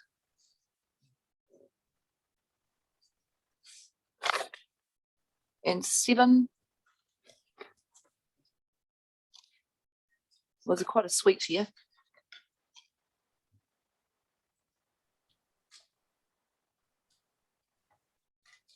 Maybe I won't take them all together. I think what we'll do them and we'll do them in a few groups. Okay, so we'll take 5 and I think we'll do 5 and 6 together. We're happy with those.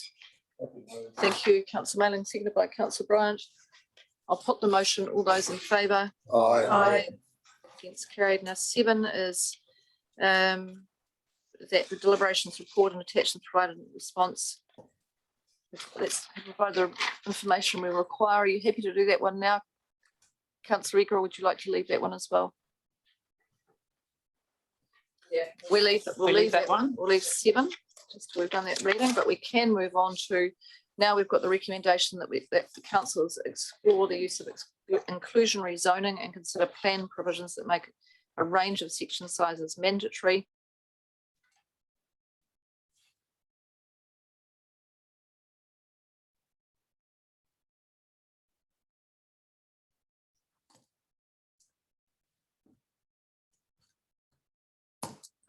And the advice comes back after the exploration that it's very difficult and we can't do it.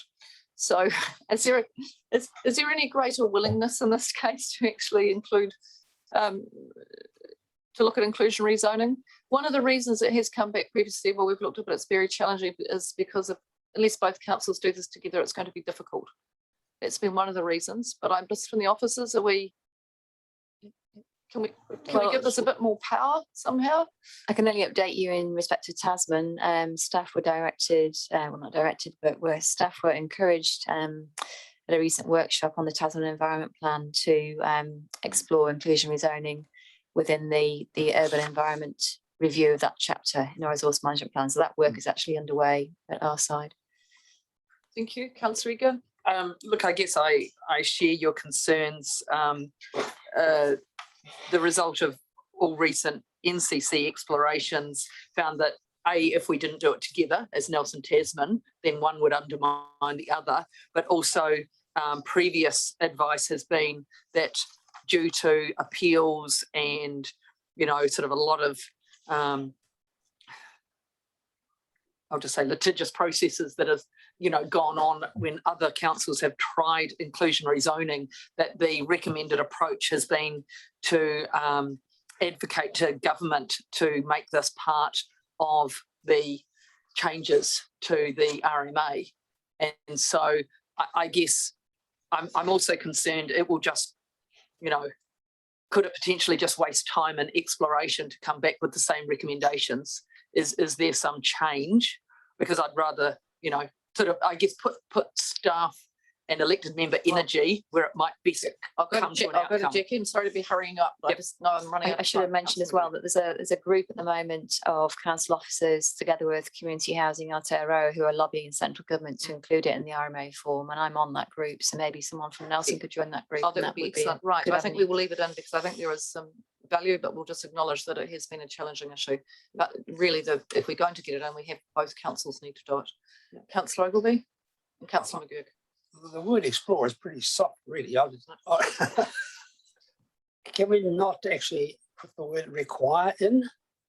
No. So that you say no, why not? Because I think this is one of our main aims of the FDS, is to actually get both councils to look at aspects like greenhouse gas emissions and the likes. Otherwise, we're just kicking for touch. I think that would be on scope of our delegations. That's the issue. Well, can we find a better word than explore? Because explore Let's see if means, Councillor McGurk's got one. when some people explore and come up with nothing, mostly. I'll see if Councillor McGurk's got a better word. Is it Well, I'm not sure I've got a better word. I just,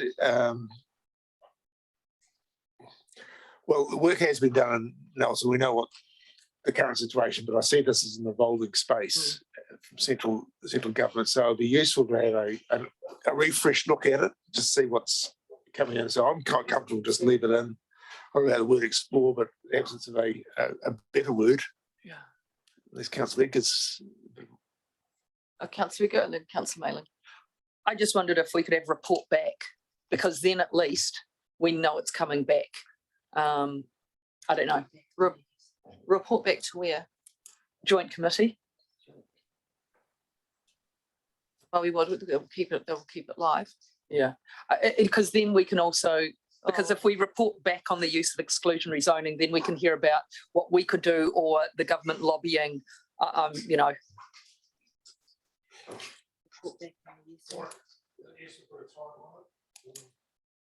I think we're getting to a level of detail here that is beyond what we should be doing in these recommendations. Personally, I think this is the direction of travel. We will have, are we reporting as a matter of course on our FDS to the Joint Committee? You mean following its adoption? Yes. If it is adopted, implementation plan would be the next. Right. So I had considered, so sorry to hold you up, I'm just making notes. Another thing, I had considered that we actually will make the implementation of the FDS a standing item on the Joint Committee's agenda, to be perfectly honest, because it is so critical that we actually keep this moving along, and we actually do it as a standing item. How often do we have the Joint Committee? We have every 3 months.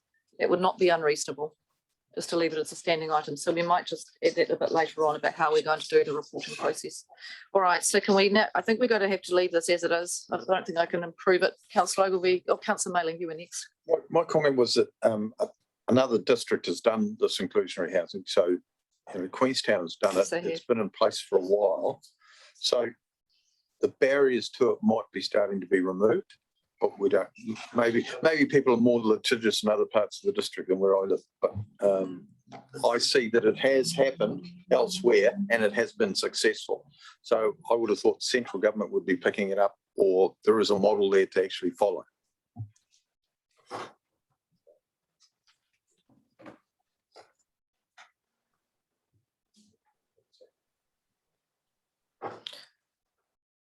Well, we could change it to recommends to both councils that efforts are made to include the use of No, I'm not going to fiddle with it. Right, let's just deal with it. Okay, it's been moved and seconded. Has it been moved and seconded? Yes, it has Maybe been. we could just note some of our intent in the minutes. Yes, we could. Around, you know, Right, government okay, lobbying, in the minutes, etc. right. Moved and seconded. I'm going to put the motion. All those in favour? Aye. Aye. Against, carried. Now 9, I think we're going to have to leave till we come back. I think we'll just do that in this week later. Who did move and second? Councillor, Councillor Edgar and Councillor Mailing. 10 is acknowledged there have been a number of requests and proposals. I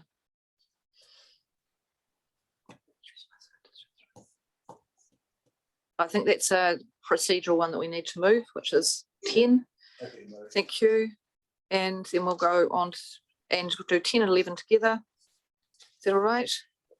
Thank you. Moved by Councillor Mailing, seconded by Councillor Bryant. I'll put the motion. All those in favour? Aye. Aye. Against, carried.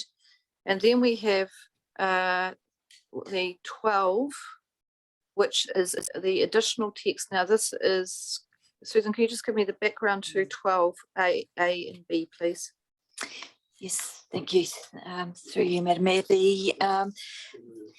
There's a requirement in Section 80 of the Local Government Act that whenever there's been decisions that have been made which are inconsistent with other current policies that the council or councils may have, that they identify the inconsistency, the reasons for the inconsistency, and any intention to change, remove, or whatever the existing policy that it's inconsistent with.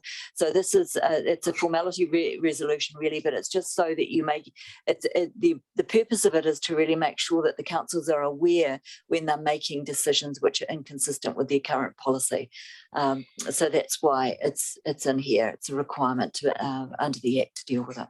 Thank you. I'm happy to move, Madam Mayor. I'll second it. Thank you. And I'm just going to have to pause on that one because there is a matter I just need to get some advice on just to make sure we've captured everything. I'd have thought that we may, just in terms of what documents we've got, and I may have had a different view as to what I thought needed to be included, that I had a conversation with Susan yesterday, but I think we may be missing some things here. So I think we'll just pause on that one if you don't mind. So it's been moved and seconded, but I might come back with an amendment to that one. And then 13 is giving the recommendation, recommends that both council they give consideration how to support the FDS intensification goals through land assembly and working with kāinga ora. So that's what does that mean? I think what that means is we want to make sure we're using all the tools available to us to bring on housing supply, and particularly affordable housing supply. So we would look at the provisions that are available to in relation to urban development authorities would be one area. That's just one of them, but actually looking at the opportunities for joint ventures, supporting. We, for instance, have a memorandum of understanding with kāinga ora. I'm not sure if Tasman District Council does, but those sorts of matters. It's a catch-all. I just wonder, do we have to specify kāinga ora? I mean, they're only one of a number of developers. Well, yeah. I mean, the point. Including working with. Yeah. Well, Yes, including. I'll just stop it after the word goals. I think that kāinga ora plays, it's probably quite a significant role in terms of their. Yeah. The main difference is that they do have powers that we don't have, and that is, and they have a lot of powers that they can use, and we don't have them. But they could. Yes, yes, we do aggregation. Yeah. Would you rather use the word aggregation? Aggregation, right? Okay, done. Done. All right. I'm happy to move, Councillor Riga. Okay, I'll happy to second. I'm happy to second. Councillor Brown, are you happy to second? I'll second that one. Right. All those in, I'll put that. Oh, yeah. All those in favour? Aye. Aye. Against, carried. And now what have we got at the bottom?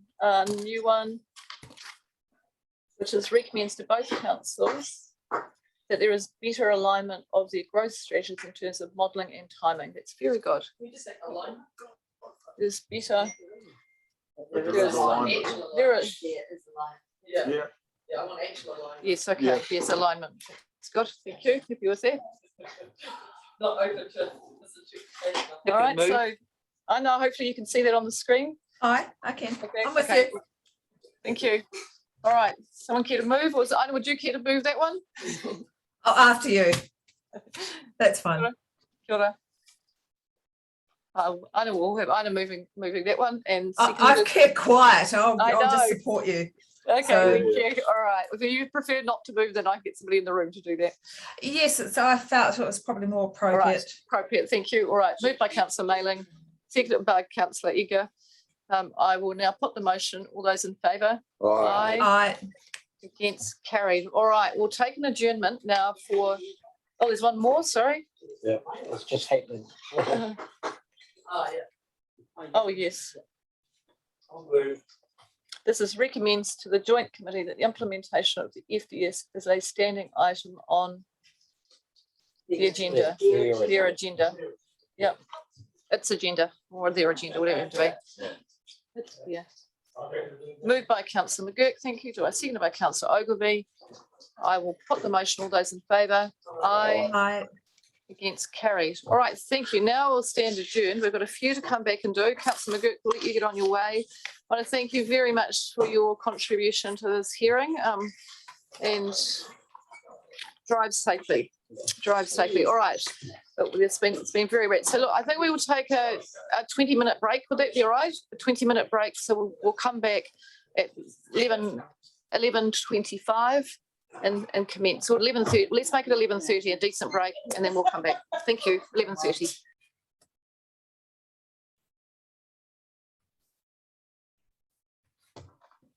Kia ora tātou. We resume.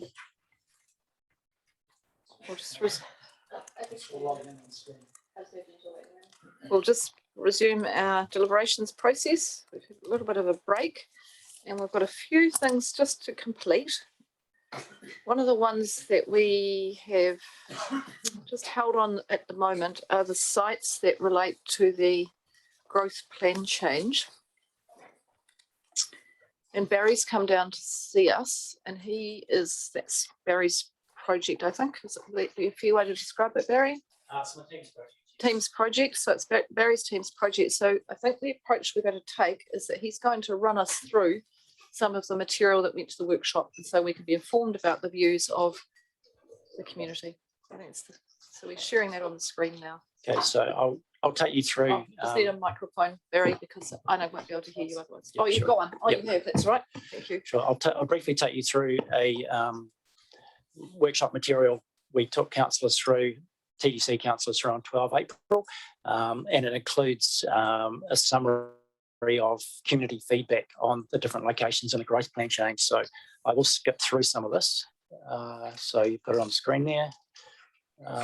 So it just goes through the areas, any changes, and then a summary of the feedback for each one. So, wasn't that going? Oh, here we go.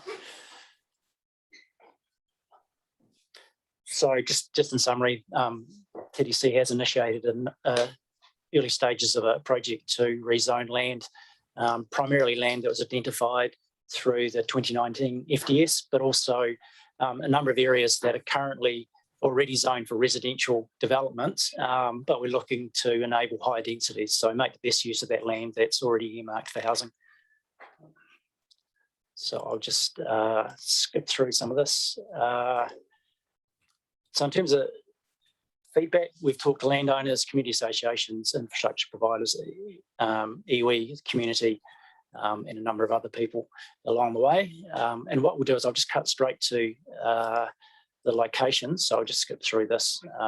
So Brightwater, as you're aware, this is the area of the proposed plan change. It includes an area of land that is already deferred residential, and the remainder of the area to the south, which is identified for residential development in the 2019 Future Development Strategy. We're looking at rezoning the whole lot residential, but also applying rules which will incentivise and encourage higher densities than standard residential. And we're working closely with the landowners to encourage them to think a bit more than the traditional residential stuff. So just in terms of that, you'll see here, this is the original on the top area there, and this is where the FDS comes in. You'll see the larger picture shows an extended area, and so that additional area is the area that you're talking about in terms of your decisions on the FDS. So just a sliver there that follows the stream. I think that's Pitfield Stream from, yes, it is Pitfield Stream. So and just increases that area. Yes, and it's an Esplanade Reserve along there as well, just covers the whole area. So there's just a bit of detail that's planning related, indicative walkways, indicative roading, indicative reserves. So just in terms of the feedback, we wrote to the landowners and also the adjoining landowners to get feedback on these initial proposals. And you can see these are the themes that came through here. So certainly the landowners interested in development, concerned about mandating density. So we're certainly in discussion with them about encouraging high densities and looking at managing flood effects. Community association, you can see their feedback there. I won't go through that, but you can read that. And then we've got no concern from iwi in terms of bright water, and the other feedback there from Wakakatahi and Fire and Emergency in New Zealand.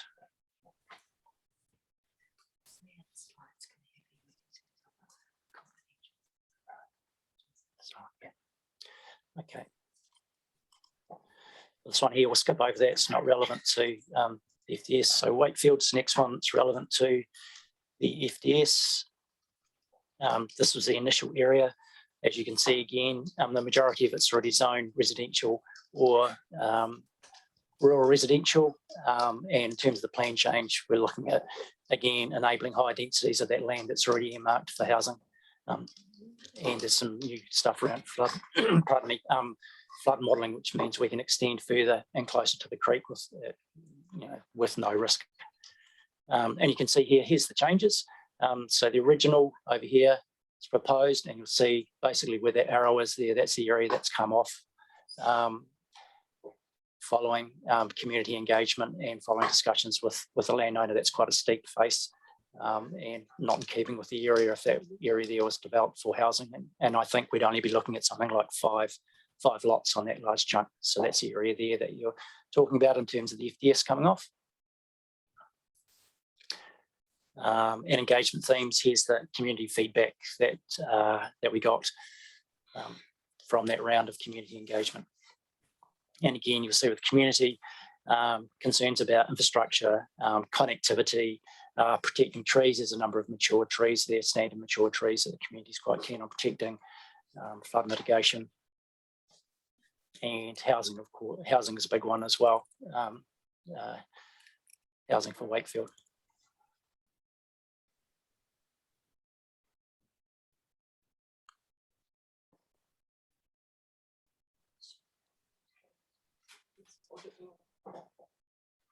Questions as we go through. So if anyone does have questions, just indication on. We'll go back to Barry.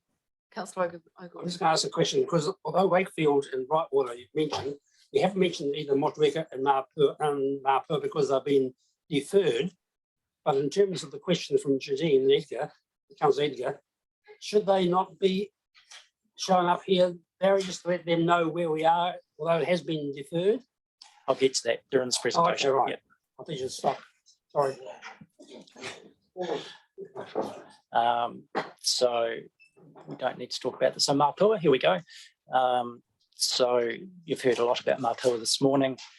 Again, you'll see in terms of the scope of the proposed plan change, these areas in red already identified for residential developments. Again, the intention with this project is to enable high densities, so make the most of land that's already earmarked for residential developments.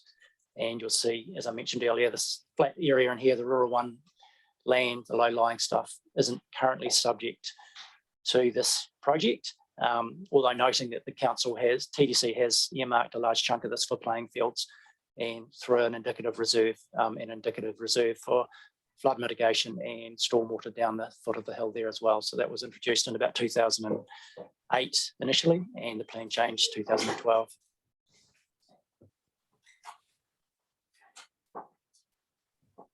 And right, so you'll see there that there was an initial piece here, but it's been taken off now. So the lower lying stuff here has been removed, that bit there has been removed, and that bit further up the valley has been removed as well.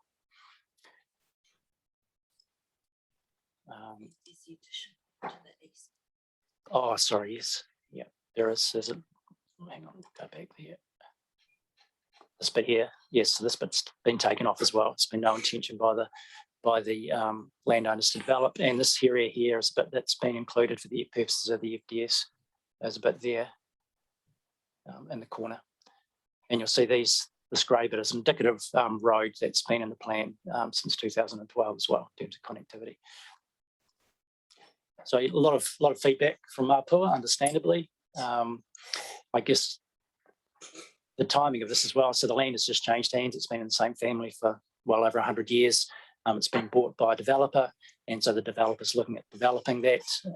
And so it has been a little bit confusing with the developer showing some initial concept plans for that area at the same time as we're consulting on the FDS and consulting on potential plan change that affects part of that land as well. And consistent themes here around connectivity, reserves, walkways, concern around the low-lying nature of that flat area of land, and certainly a lot of interest from iwi, as you heard this morning. Now, based on the feedback that we got through the community and discussions with the council, the direction with Mapua is that we slow things down, and certainly there's a desire from the community to take a step back and look at Mapua more widely and how this fits into future plans for Mapua. So Mapua has a structure plan dates to 2010 that was implemented through subsequent plan changes, and so we're looking to refresh the structure plan for Mapua as a starting point, and so we'll be working with the community, the wider community, over the coming months to refresh and update that structure plan for Mapua before this plan change proceeds.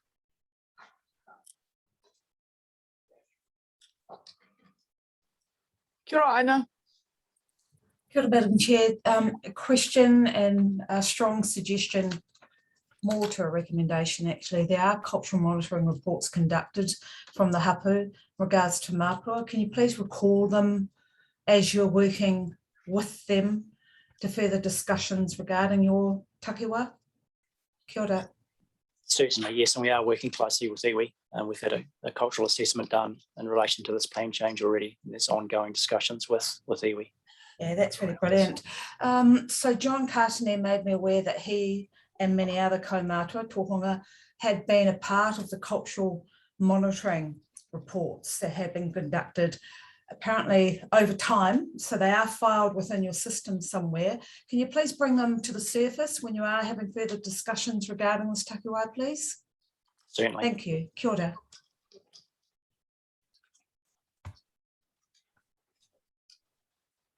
Is there any questions? No questions. Okay.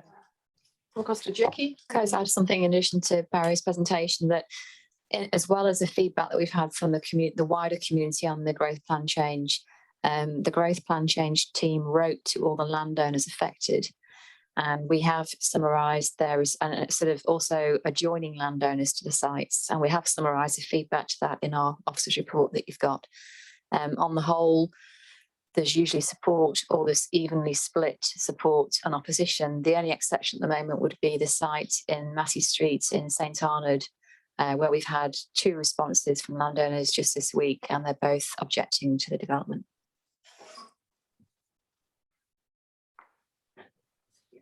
Right, okay. So Motueka, again, is there any changes, Jackie, in relation to Motueka? There's not. Okay. Just to note that, again, with the Motueka plan change, that's on a slower track as well, while we discuss the proposals with Enrate and Wakatu, who are the 2 landowners, primary landowners, or there is multiple landowners here, but they're the primary 2 entities that we are working with. So that one's on a slower track as well.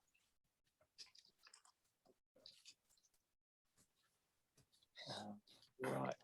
And just for the record, here's the themes that have come through from engagement in relation to Motueka.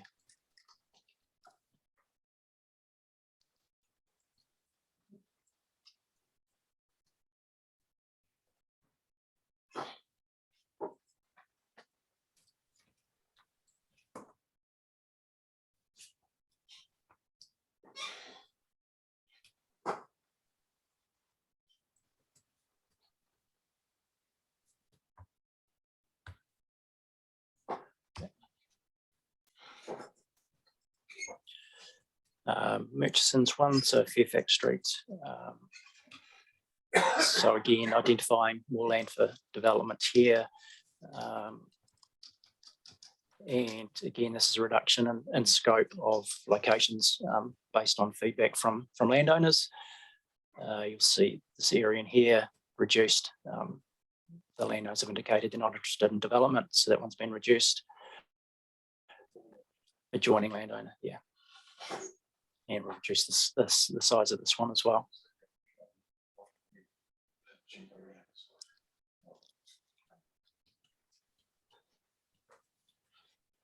And yeah, and so that block there's this big block here has been reduced to that block. Oh, sorry, it's been replaced. So that bit there that you're seeing is actually that bit behind the sports field there.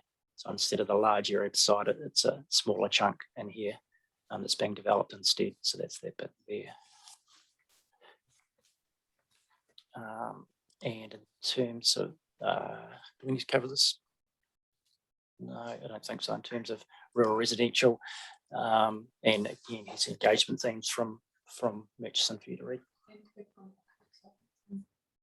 No, nothing here. Oh, kia ora, through the chair, Madam Chair. Now, just because there we'd had no feedback, it doesn't mean that they don't have a comment. So can you contact them just for their feedback, please? Yes, we do, and so Okay. this is early draft stages. We'll go back to Ngāti Waewae, and then there's formal consultation requirements as well, draft stage, and then at the Schedule 1 stage in plan change. So there'll be multiple contact with Ngāti Waewae as we go through. Oh, kia ora. All right, Okay. thanks, Barry. Thank you. I think, is that it, Jackie? Oh, Sonata, sorry. Sonata. Thank you. Yes, here we go. It's the next one. Right. Yeah, so Massey Street, Sonata.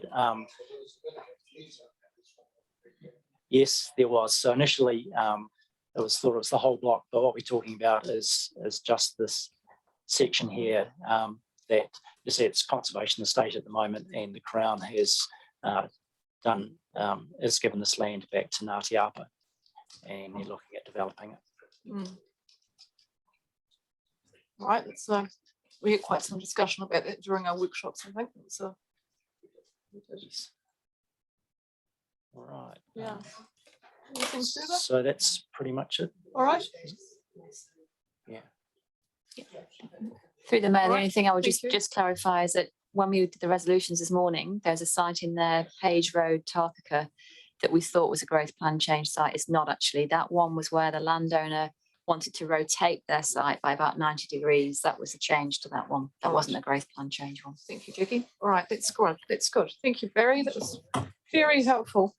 Just what we needed. It's excellent. It's really good. I think we won't even charge it really soon. Oh, you don't. Thank you, Barry. All right, so that will allow us now, I think, to go back to clauses 3.133 through 3.138. We're happy now. We've got everything we need. Thank you. It's moved by Councillor Bryant, seconded by Councillor Mailing. Any questions or discussion? Could I just thank staff for providing the information via email, but also for Barry for making himself available for that. So that was very helpful. Was very helpful. appreciate Thank you very it. much. Thank you. I'll put the motion. All those in favour? Aye. Aye. Against, that's carried. Thank you. All right, so that addresses those matters, and that probably means that we can now, Wasn't there something? 7, 4 and 7, I think we need to do now. So clause 4. Yeah. Oh, they do too. All right, we'll just have to wait to pause on 4. Yeah. I think it is 2, 3 to 3.1.41. Yes, that was my. I'll just get, Yeah. so we'll just make, 3.1.23 to 3.1. okay, so clause 4, this has been amended to change the clause numbers 3.1.23 to 3.1.41. So with that amendment, we're happy to move, or that And clarification. can I I should say. also ask for the word accurate to be removed? It seems, again, not the right word, and is it necessary? Oh, it might be legal, might legally be needed, is it? What's the term? I just wonder if it's a, I think we can take it out. all right. Accurate doesn't leave right to. Just put understands the community's opinion. Just leave it, yeah, as it is, it's good now. Understanding. So happy to move or second as the case may be. Madam Right, Chair. thank you. Moved by councillor Ogilvie, second by councillor Edgar. I will put the motion. All those in favour? Aye. Yes, that's carried. Now we go to clause 7. I think that's our next one that we didn't, have we done 7? No, we haven't done. We haven't done 7. No, we didn't do No, we 7. didn't do 7. Or did we? 7, 8, 9.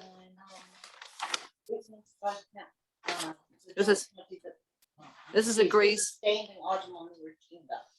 No. Yeah, no. Oh, 7 is agrees that the deliberations reporting attachments provided in response to the questions from the subcommittee provide the information required by the subcommittee to make fully informed recommendations to the joint committee of the Nelson City and Tasman District Councils. I don't think we did that one. No, we didn't. We didn't. Right, so moved. Question?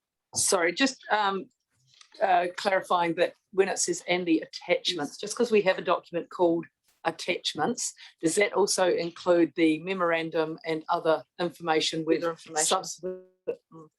subsequently been sent / distributed?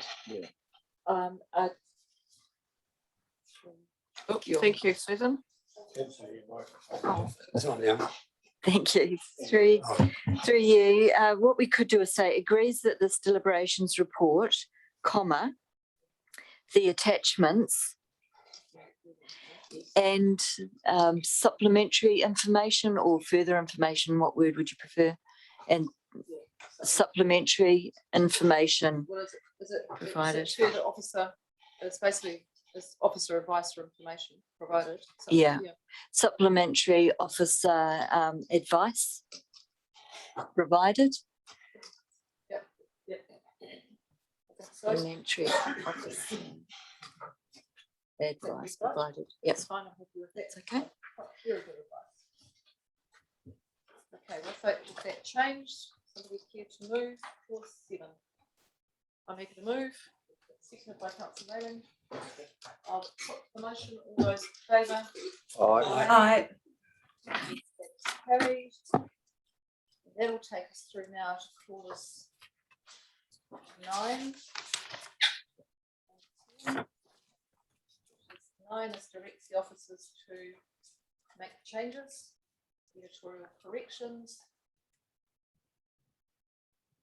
Just a question there, do we want any elected member oversight of that or? I don't, Well, we could have a. I'm not volunteering. I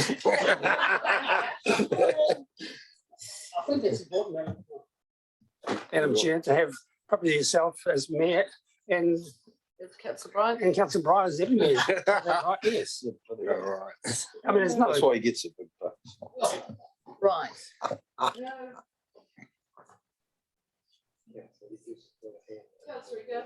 It's not a volunteering hand up, just out of interest. Although I will check it. Just in relation to this resolution, so we've had, because it says to start making the changes resulting from the resolutions in this report and any other minor changes and editorial corrections. Just wondered, we discussed things like the public transport map in the infrastructure section. There was discussion early on about the Richmond CBD map not being maybe, I think, correctly coloured to show that the central Queen Street CBD portion actually does enable intensification. Do all of those come under minor changes, or should we also say, as noted in the minutes, and other minor changes? I'm just wondering, got a Susan, a response? I think that they do come under other minor changes and editorial corrections, but if you'd like to put in there, as reflected in, we can add the minutes in there as well. Yeah. I'd probably really like that to be picked up, because there have been, sort of quite a number of times where I've said, could this please be noted? And so if that could be picked up, I'd appreciate that. Thank you. Now, this is just this question of changing clause 9 to consider whether the chair and the deputy chair need to participate in making the changes. Well, I'd say no to that. The officers need to make the changes. The question is whether we need to do a final review of the document before it proceeds to the joint councils. That's more or less what I was indicating.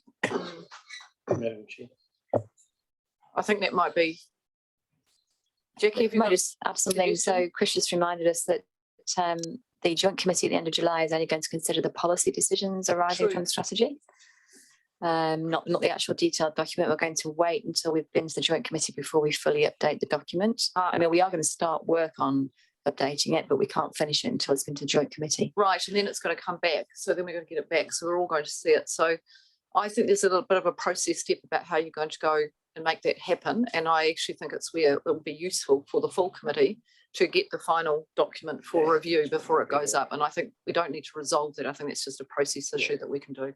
Is everyone happy with that? I think that's a better way to approach it. Yes, it will. All right. So in that case, are we happy to? I'm just checking. It's 9 and 10 that we've still got to do, isn't it? 9, 10 and 11. 10 and 11 got done. Oh, 10 and 11 have been done. Okay, so it's just 9. Just 9. Yes, there's 9 and 12. Okay, so somebody could move 9. Moved by Councillor Bryant, seconded by Councillor Edgar. I'll put the motion. All those in favour? Aye. Against, that's carried. And now we go to 12, and we're going, it's slightly different. We've just added in one more document that I thought we should have in as well.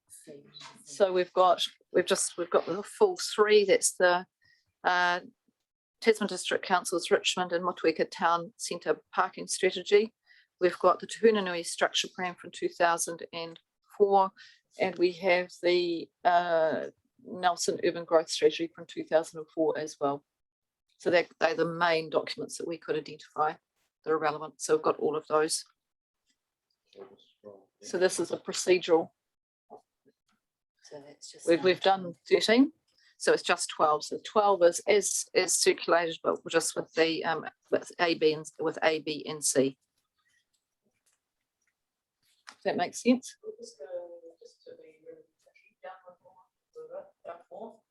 number C. Should it be that the future development strategy is it subcommittee recommendations to the joint committee?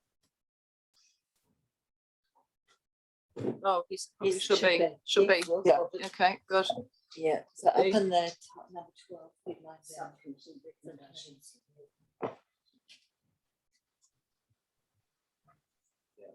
Okay. That's it. All right, thank you. Someone could move. Councillor Riga. No, actually, it shouldn't Sorry. be. Sorry, I don't think it is. Sorry, in terms of that word subcommittee, notes in accordance with Section 80 of the Local Government Act that the future development strategy recommendations to the joint committee of the councils contain inconsistencies with the existing policy. Yeah. So it's basically, it would read that the recommendations to the committee, the joint committee. Our recommendations to the joint committee. no, they'd be they relate to the subject matter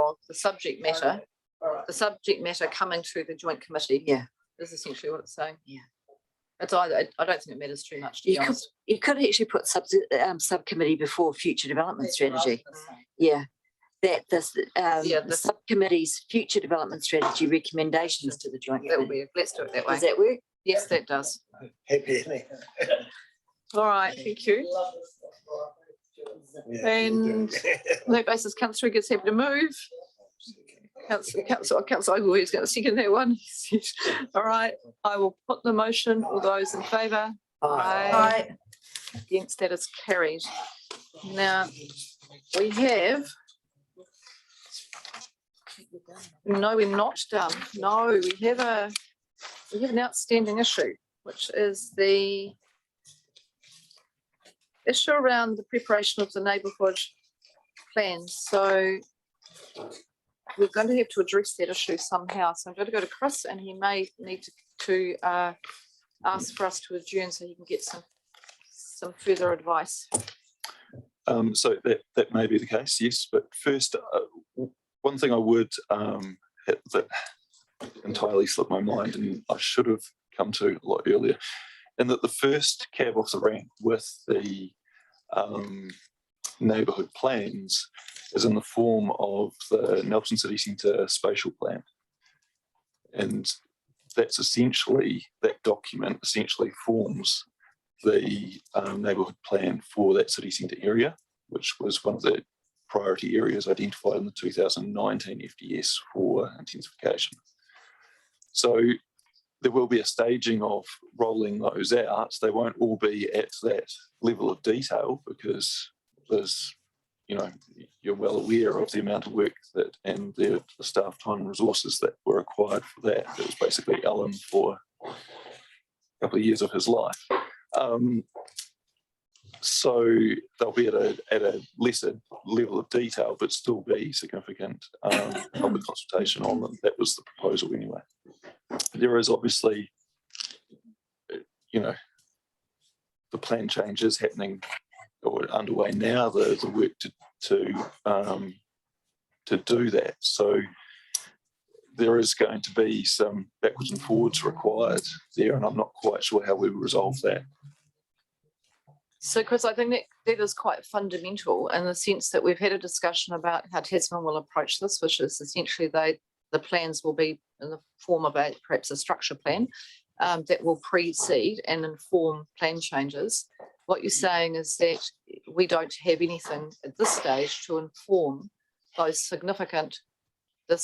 very significant changes in the housing plan change when it comes to areas like Nelson South or Bishopdale or. That's correct. Although, you know, one thing I would point out is that also relates to the scale that we're talking about as well. When you compare the Richmond intensification area, it's a much smaller in scales, and you know, we're talking almost the majority of the Nelson urban area is going to be included. So each of those individual areas will need to be assessed or need to go through that process rather than, you know, it would be difficult to do it at scale where we covered the whole, you know, all of them at once. So yeah, there is, yeah, I'm not quite sure how to resolve that, and I think possibly a conversation with Claire would be a good idea before we sort of move on with that. All right, and I'm sorry to Tasman colleagues sitting here, but this is absolutely fundamental to responding to the submissions in my view. We've had so many submissions on this that we've got to be able to give a response as to what we're going to do. How long do you think you would need? This we can.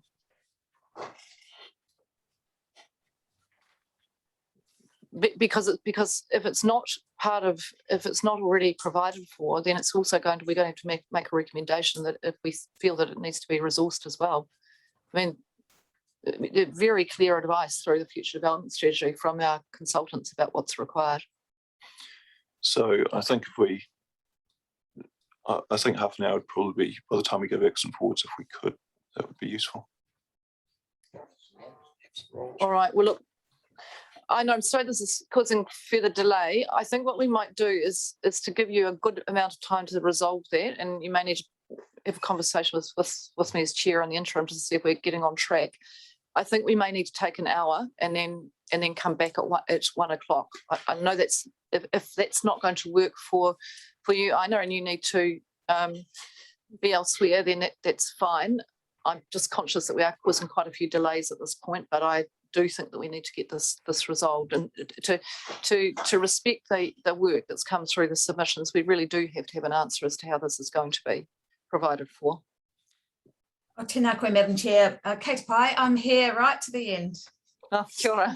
All right, well, we'll come back. We'll come back at 1 o'clock. I've got other work I can be doing in the interim, and we'll have a lunch break. So we'll give the officers plenty of time to come up with a solution to this one. So we'll adjourn till 1. Kia ora.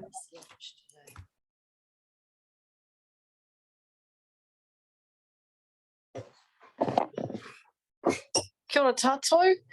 Resuming our deliberations meeting. We've taken a break for the officers to consider some recommendations on neighbourhood plans, and they've prepared some options for us.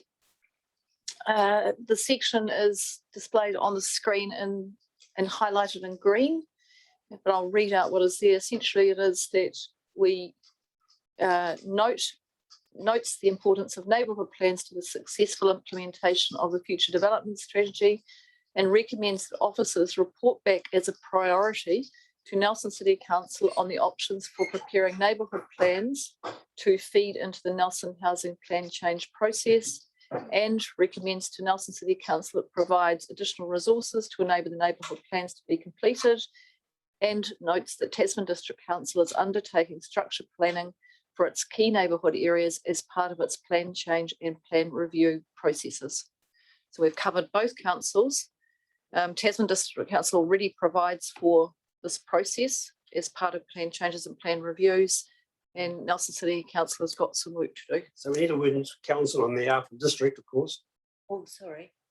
Oh, thank you, Tasman District Council.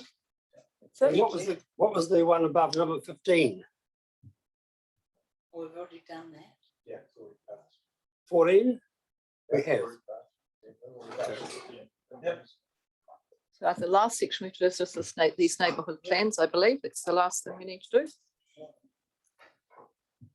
All right, so there are the proposed or draft resolutions. Are we happy with those? We're happy. Yeah. Any further commentary from the officers? Chris, you're comfortable? You don't see any particular impediment? No, I think That's what is there. that's appropriate. All right, and you're going to be able to, as a priority, put together that information? It's going to be a challenge, but yes, I think we'll be fine. Okay, thank you. All right, so Mr. Madam Chair, sorry to be too grammatical, but number 16, should the word to become for? So it reads, notes the importance of neighbourhood plans for the successful implementation. fine with that. Sorry. No, don't be sorry. Don't be sorry. Don't be sorry. No. Thank you. Moved by Councillor Seeger. I'm happy to second. Any questions or debate? No, I will put the motion. All those in favour? Aye. Against, carried. Now, just check with the officers to see if we have attended to all of the matters that we need to as part of this deliberations process. Just do a last check, because once I close our meeting, that is it. So through the Mayor, I think we've covered all the themes. I think, are we happy as well? We've done all the resolutions, because I'd need to just double check all those, but I think we've done them all, haven't we? Right, and just in terms of any matters that have been raised by the members of the panel, are there any outstanding matters that you can think of? It could be a few moments to go through your material. Councillor Seeger. Just a question when the draft minutes will be available, just because there was a number of things noting there, and so I guess if the comments picked up of being, if they've been picked up in the minutes, then I'm happy, because the resolutions say refer the minutes. I guess there's just that, you know, if something got missed in the minutes, then I don't know that it's been missed in the minutes. If that just made sense to you. It made sense in my head. Oh, damn. Okay. Try again. Okay. Oh, good. Susan? See, there you go. I think I understand what you're meaning. As we've gone through, the officers have been taking notes about the things that you wanted us to action as well, and that weren't covered off in resolutions. So when the minutes are done, though, when Robin's had her time to do 3 days worth of minutes and review them, then she will send them to us as officers. We will review them, check them against our list of things to make sure everything's been picked up, and then they will go to the mayor as the chair of the committee, and the deputy mayor as well of Tasman, to check that they're comfortable that everything's been in there and recorded. Thank you. Well, thank you. Kia ora, Anna. Kia ora, Madam Chair. Did we come to a conclusion in regards to theme 9, implementation infrastructure? Which options did we choose? Oh, yes, good question. So Infrastructure. infrastructure, theme 9, implementation infrastructure. So the options there, the recommendation was for option 1, but we were in discussion about whether or not to include the full infrastructure information, or option 1 to continue to adopt the draft. But where did we get to on that? Did we? That's the one that Chris covered. I'll just take some advice on that. Chris, is that the one you So it has been adopted, and it was just the reason for the options being different. For the option numbers in the consultants report are different to those in the deliberations report. So the staff report does refer to the correct option. Okay, thank you, Chris. What, anything else we need to cover off? I think we have canvassed all of the areas. All right, we're all good then. I think we're at the point where we can conclude our hui. It's just been a bit of a marathon, I have to say. So just in closing today, I want to acknowledge the mahi of everyone who has participated in this process, and I particularly want to acknowledge our staff team. And it's been a really big task for you under quite a lot of time pressure, with a breadth and depth of information that you've had to prepare for us. I want to acknowledge the quality of the reports, your answers to question, the verbal advice that you've given us, and thank you very, very much for what I consider to be a very professional, a very proper and well thought out delivery of advice for decision making. So thank you very much. It really was a pleasure to read the deliberations report, and it's not often that I get to the end of a report and go spot on, but I really, at this one I really did, and there's been bits that we've had to add as we've gone through, but you've managed to get the advice to us in a way that we could then use it for our decision making process. I want to acknowledge the public who have participated in this process as well. The quality of the submissions was very high. We received a lot of submissions, and that is a good thing. That shows we've got an engaged community, and they brought great ideas to us. They really considered the environment that they live in. And I think we are very fortunate as councils to have a community that does engage in these processes, because their voices are important and they have influenced the decisions that we've made today, without doubt. I want to acknowledge the panel and thank you very much for the work that you have done. It's been a lot of reading, a lot of thinking, a lot of talking. I'm feeling comfortable with our result.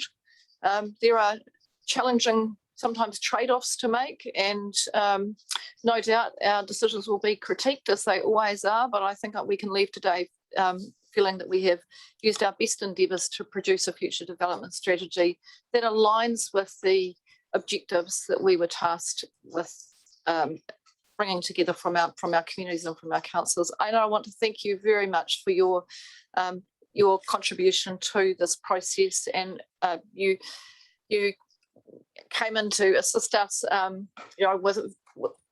with at speed, and you have been across the matters and assimilated that information in an incredibly time-constrained way, but with a way that your contribution has been really very, very in-depth and added significant value, not just to this process, Ina, but actually to our thinking. And I want to thank you for the learnings that I have had personally from having you contribute to the hearing, and say that on behalf of the rest of the panel as well.